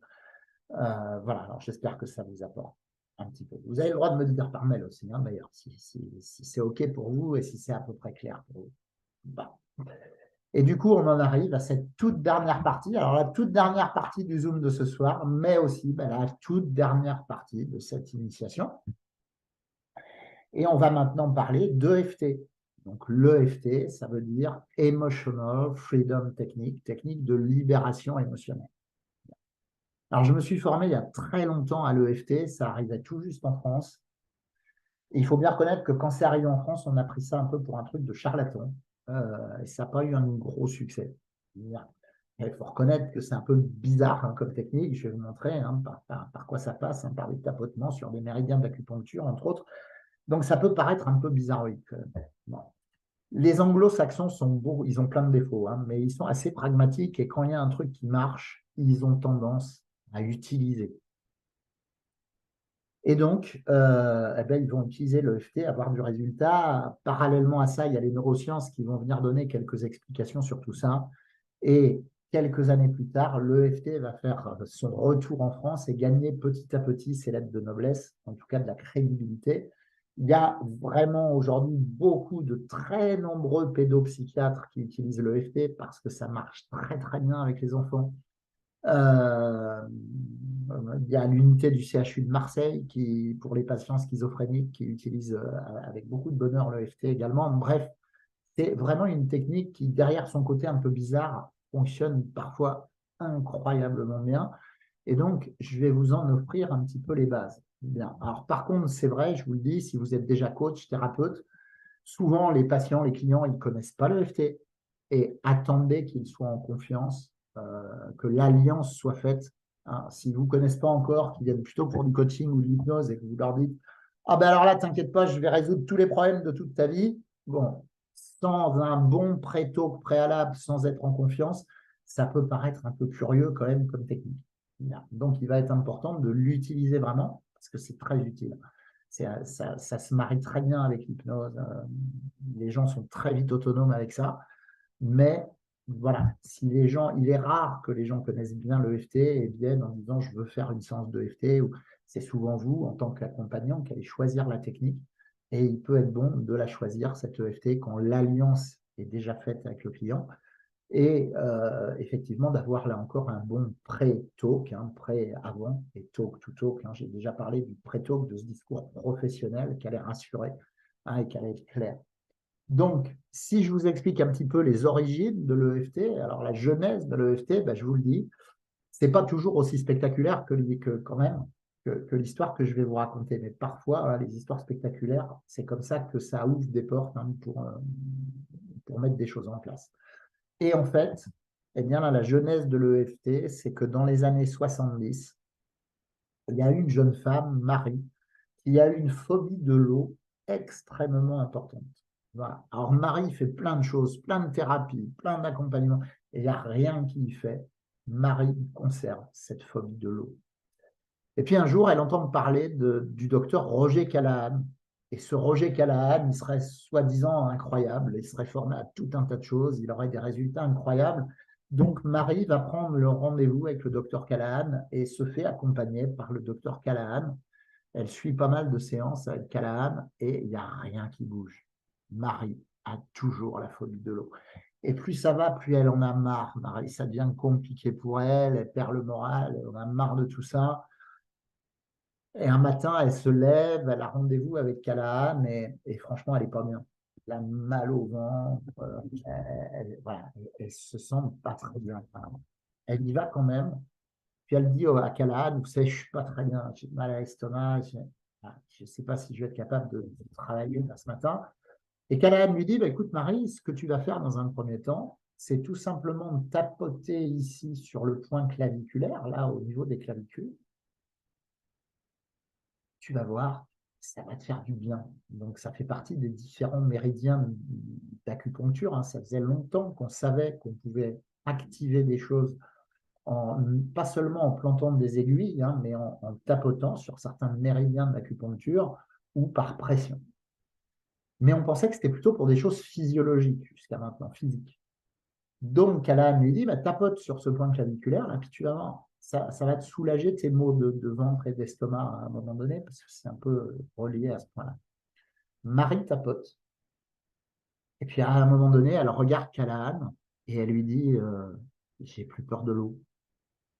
Alors Callahan est très surpris, bien sûr, presque vexé. Ça fait 1 an et demi qu'il est sur le chantier, il n'y a rien qui bouge. Et là, un peu par hasard, tout d'un coup, ça marche. C'est rarement aussi spectaculaire que ça, bien sûr. Là, ce qui a dû se passer, bien sûr, c'est que ça a servi un peu de catalyseur par rapport à tout ce que Marie avait travaillé avant. Ça a fait lâcher quelque chose. C'est rarement aussi spectaculaire que ça, bien sûr.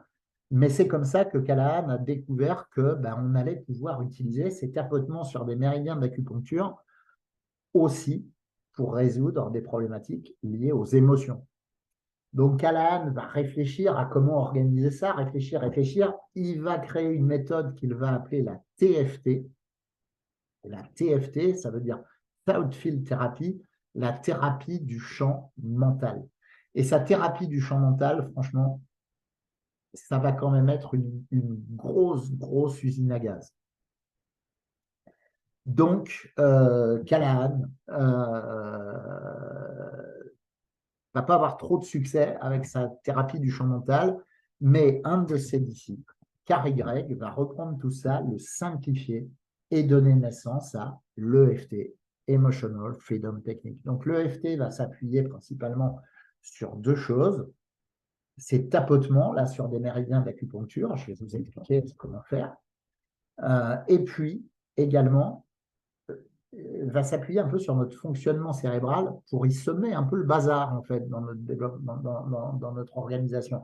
En fait, on a un cerveau droit qui est très centré, qui est très, sa fonctionnalité en fait, c'est pour tout ce qui est lié à la projection, l'imagination, etc., etc. Quand vous pensez à votre prochain week-end où ça va être trop bien, que vous vous voyez au bord de la mer, par exemple, si vous étiez sous IRM, c'est dans le cerveau droit que ça réagirait. Tout ce qui est projection, imagination.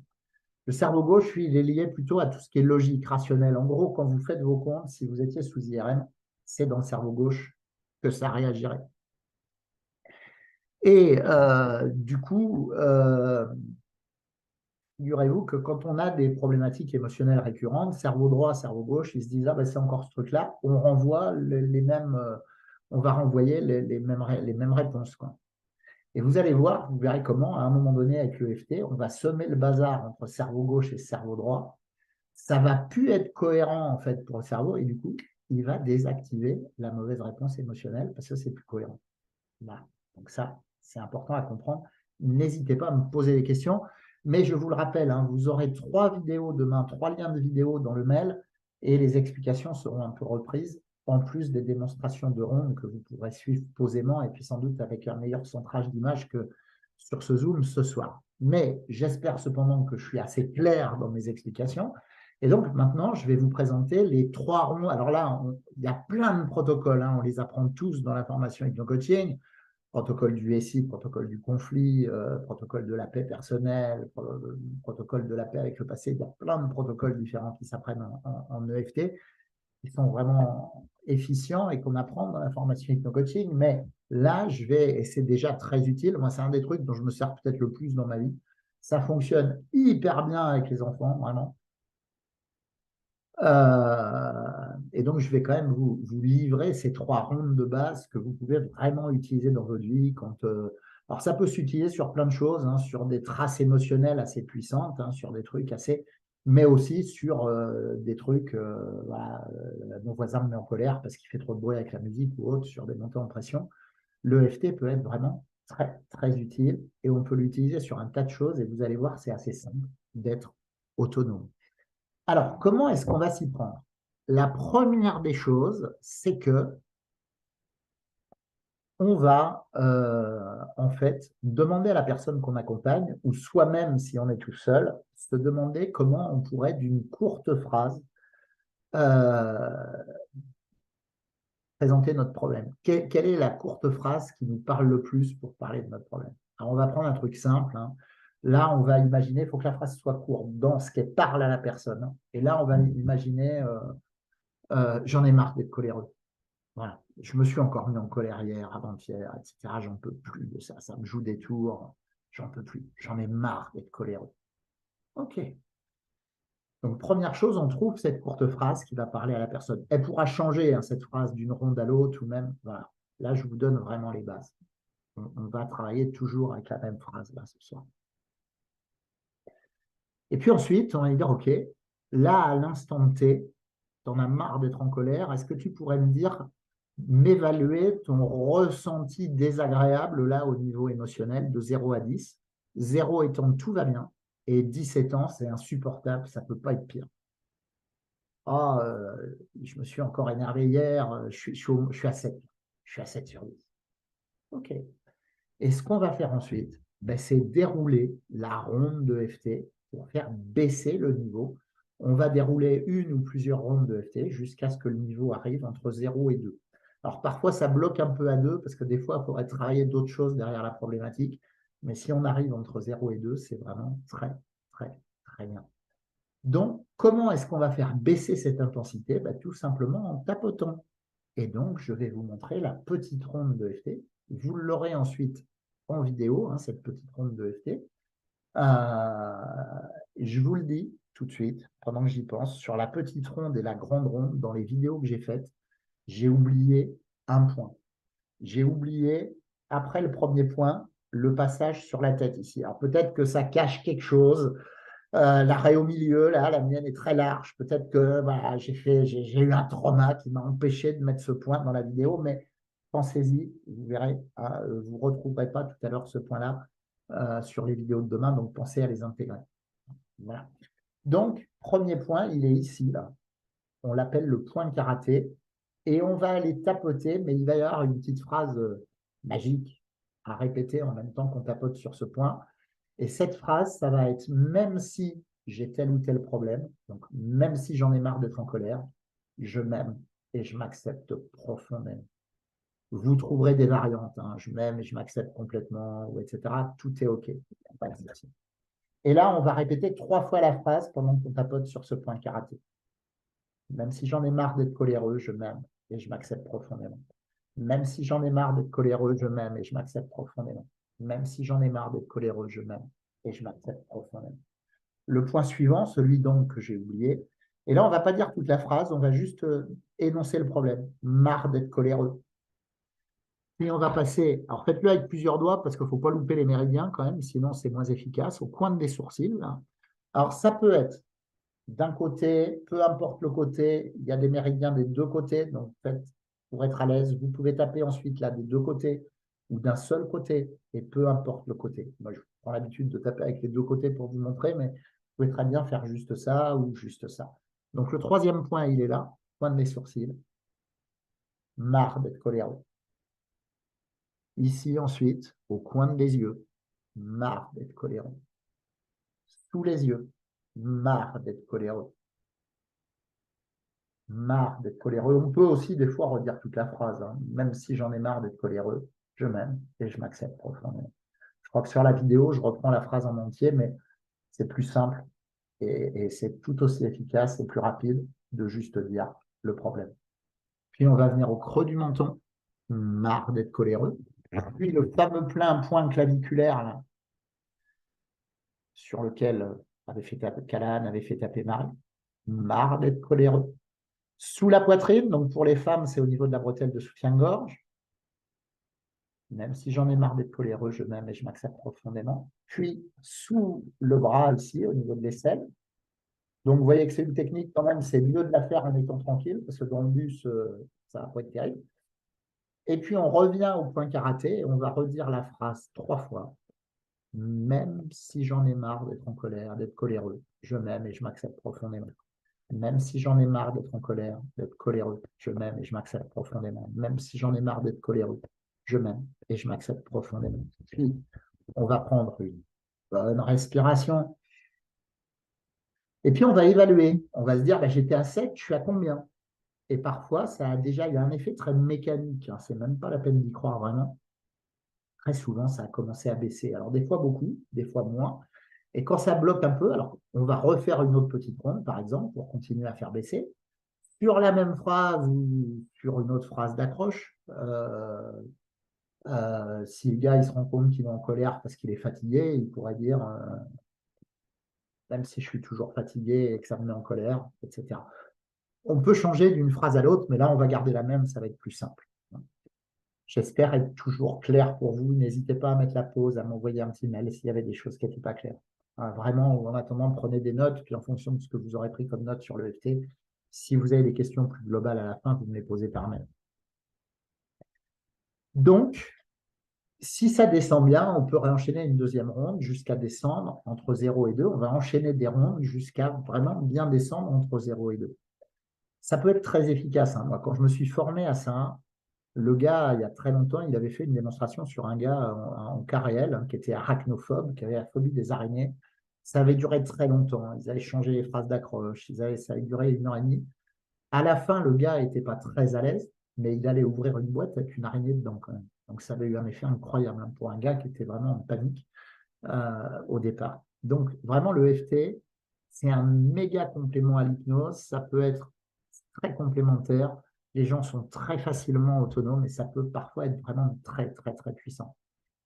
Voilà. Mais si la petite ronde bloque et qu'on se rend compte que ça a du mal à descendre, alors on peut passer à la grande ronde. Vous aurez également demain la vidéo de la grande ronde. Premier point de la grande ronde, ben, c'est le début, ça va permettre de réviser, c'est comme la petite ronde. Donc 3 fois ici, hein, même si j'en ai marre d'être coléreux, je m'aime, je m'accepte profondément, même si j'en ai marre d'être coléreux, je m'aime, et ça moins vite, hein, là, c'est parce que je vous montre, je m'aime, je m'accepte profondément, puis on le fait une troisième fois, on dit une troisième fois. Puis on déroule, marre d'être coléreux, ça va me permettre de vous remontrer les points, marre d'être coléreux, pardon, marre d'être coléreux, marre d'être coléreux, marre d'être coléreux. Vous aurez plus de temps avec les vidéos hein, demain, c'est pour ça que je vais vite, marre d'être coléreux, marre d'être coléreux, marre d'être coléreux. Et puis là, on va revenir là, mais on va le dire qu'une fois, même si j'en ai marre d'être coléreux, je m'aime et je m'accepte profondément. Puis on va passer à un nouveau point. Premier point de la grande ronde, vous voyez, à l'angle du pouce ici, on va aller tapoter. Même si j'en ai marre d'être coléreux, même si j'en ai marre d'être coléreux, pareil à l'index. Le majeur, même si j'en ai marre d'être coléreux, on va laisser l'annulaire de côté parce qu'on va le travailler d'une autre façon. On va passer à l'annulaire, à l'auriculaire, pardon. Même si j'en ai marre d'être coléreux. Puis ensuite, ici, vous voyez, entre l'annulaire et l'auriculaire, là, si on descend entre les deux, il y a comme un sillon. On appelle ça le point de gamme. Ben, on va aller tapoter sur ce point de gamme. Même si j'en ai marre d'être coléreux, je m'aime, je m'accepte profondément. Et puis là, c'est là qu'on va commencer, en plus des méridiens d'acupuncture, à mettre un peu le bazar entre cerveau gauche et cerveau droit, comme je l'expliquais tout à l'heure. Donc, ce qu'on va commencer à faire, alors moi, quand j'accompagnais les gens, je leur montrais les doigts pour leur donner les directions où ils devaient regarder avec leurs yeux. Quand on est tout seul, ben, on va se débrouiller. Donc, sans bouger la tête, on va emmener les yeux en bas à gauche, toujours en tapotant. Même si j'en ai marre d'être coléreux, je m'aime, je m'accepte profondément. Puis en bas à droite, même si j'en ai marre d'être coléreux, je m'aime et je m'accepte profondément. Puis on va faire un tour complet avec les yeux dans un sens, toujours en tapotant. Même si j'en ai marre d'être coléreux, je m'aime et je m'accepte profondément. Puis dans l'autre sens, même si j'en ai marre d'être coléreux, je m'aime et je m'accepte profondément. Puis on va fermer les yeux. Et là, on va semer le trouble dans notre cerveau gauche. On va compter 2, 4, 6, 8, 10. On va repasser cerveau droit. On va fredonner. Je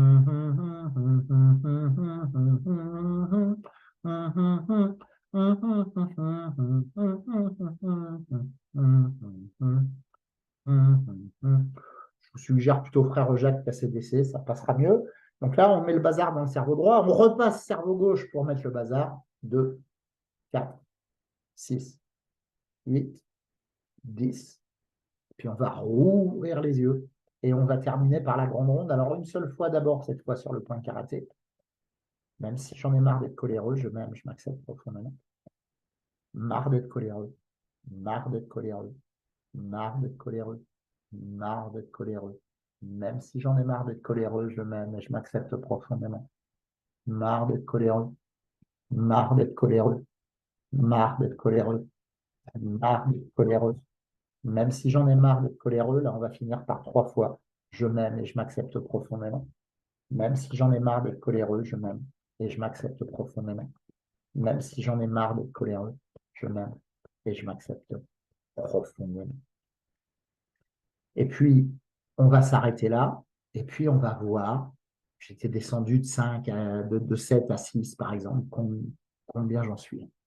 Et peut-être que ça a descendu de façon spectaculaire, et on va continuer, petite ronde, grande ronde, des fois ça va très vite, des fois plus lentement, jusqu'à descendre entre 0 et 2. Ça le fait la plupart du temps très très bien. Une chose que j'ai oublié de vous dire, c'est que mine de rien, là, on fait pas mal travailler le cerveau, là. Ça allume pas mal de petites guirlandes dans notre cerveau, tout ça. Et ce qui arrive quand le cerveau travaille, c'est que ça donne soif. Là, d'ailleurs, vous voyez, même s'il n'y a pas trop d'enjeu à avoir tapoté, là, ben, je commence à avoir la bouche sèche. Et du coup, il faut penser, quand vous le faites, ou si vous avez des clients pour le faire, donnez-leur une petite bouteille d'eau, vous hydratez-vous régulièrement également. C'est vraiment très, très important. Voilà. Et puis, une fois qu'on est descendu entre 0 et 2, eh bien, vous vous souvenez de ce que je disais dans le premier zoom, le cerveau, il n'aime pas le vide. En fait, c'est bien quand on enlève un truc de mettre quelque chose à la place. Donc, on va pouvoir faire une ronde de priorisation. C'est ce qu'on veut mettre à la place. Et on va dire à la personne, t'aimerais quoi à la place? À la place d'être tout le temps coléreux, bah, d'être toujours serein. Ah, ça m'irait bien, être toujours serein. Ok. Tu préférerais dire je choisis ou je décide? Les deux sont très bien. Hein. Oh, je préférerais je choisis. Ok. Et là, on va faire une ronde de priorisation. Il n'y a que 4 points. Et on va répéter 3 fois la phrase sur chacun des points. Le premier point, c'est celui-là. Et je ne l'ai pas oublié, là, cette fois, dans la vidéo que vous aurez demain. Je choisis d'être toujours serein. Je choisis d'être toujours serein. Je choisis d'être toujours serein. Le point suivant, au niveau occipital ici, là, je choisis d'être toujours serein. Je choisis d'être toujours serein. Je choisis d'être toujours serein. Le point suivant, on va partir près de l'oreille, 1 centimètre de l'oreille, et on va faire le tour. Je choisis d'être toujours serein. Je choisis d'être toujours serein. Je choisis d'être toujours serein. Puis le dernier point, intérieur du poignet ici. Je choisis d'être toujours serein. Je choisis d'être toujours serein. Je choisis d'être toujours serein. Puis on va prendre une bonne respiration. Puis on peut même la faire une deuxième fois, cette ronde de priorisation. Voilà. Je vous rappelle, hein, vous aurez les vidéos demain pour le travailler. Sincèrement, vous pouvez l'utiliser dans votre vie. Moi, c'est un des trucs que j'utilise, c'est un effet mécanique, ça marche super bien. Je vous parlais des embouteillages là, ou d'autres choses quand vous commencez à vous énerver. Alors, c'est vrai qu'il faut besoin d'être un peu discret pour l'utiliser. En réunion, c'est pas toujours facile, mais retirez-vous aux toilettes et ça fonctionne dans le quotidien très, très bien. Ma fille, Justine, qui est psychologue, qui travaille à l'Université du Mans aujourd'hui, qui enseigne là-bas et qui intervient aussi un peu dans la formation hypno-coaching, puis surtout sur la formation de consultants bilan de compétences. Justine, quand elle avait 5-6 ans, elle a eu un passage où elle a eu du mal à s'endormir. Et du coup, avec elle, on avait utilisé l'EFT, j'avais utilisé l'EFT avec elle. Alors, on ne disait pas je m'aime et je m'accepte profondément. Je me souviens, on me disait même si j'arrive pas à dormir, je suis une petite fille super cool. Voilà. Et ça avait super bien marché au point que Justine, en grandissant, quand elle était étudiante, vous savez, l'été, elle était directrice de colonie de vacances pour gagner un peu sa vie. Et en fait, des fois, il y avait des gamins assez jeunes qui venaient de trucs difficiles, qui dormaient mal et tout. Elle avait mis en place des ateliers EFT. Elle avait gardé ça et ça fonctionnait super bien. Donc, c'est vraiment un truc que vous pouvez utiliser facilement, qui marche tellement bien avec les enfants. Avec les plus petits, vous pouvez prendre les doudous, puis leur faire tapoter les doudous, puis après se le faire à eux. Ça marche hyper bien. Voilà. Si vous avez des questions sur l'EFT, c'est promis, je ne le répéterai plus après. Vous m'envoyez un petit mail. Puis, je répondrai à vos questions en début de semaine, lundi ou mardi. Vous aurez l'heure du live que je ferai sur le Club Hypno Coaching, le groupe Facebook, hein, où je répondrai à toutes les questions. Et du coup, demandez à entrer sur le Club Hypno Coaching pour pouvoir être en direct ou bien pour pouvoir le visionner, le replay de ce live. Voilà, cette fois-ci, l'initiation arrive à son terme.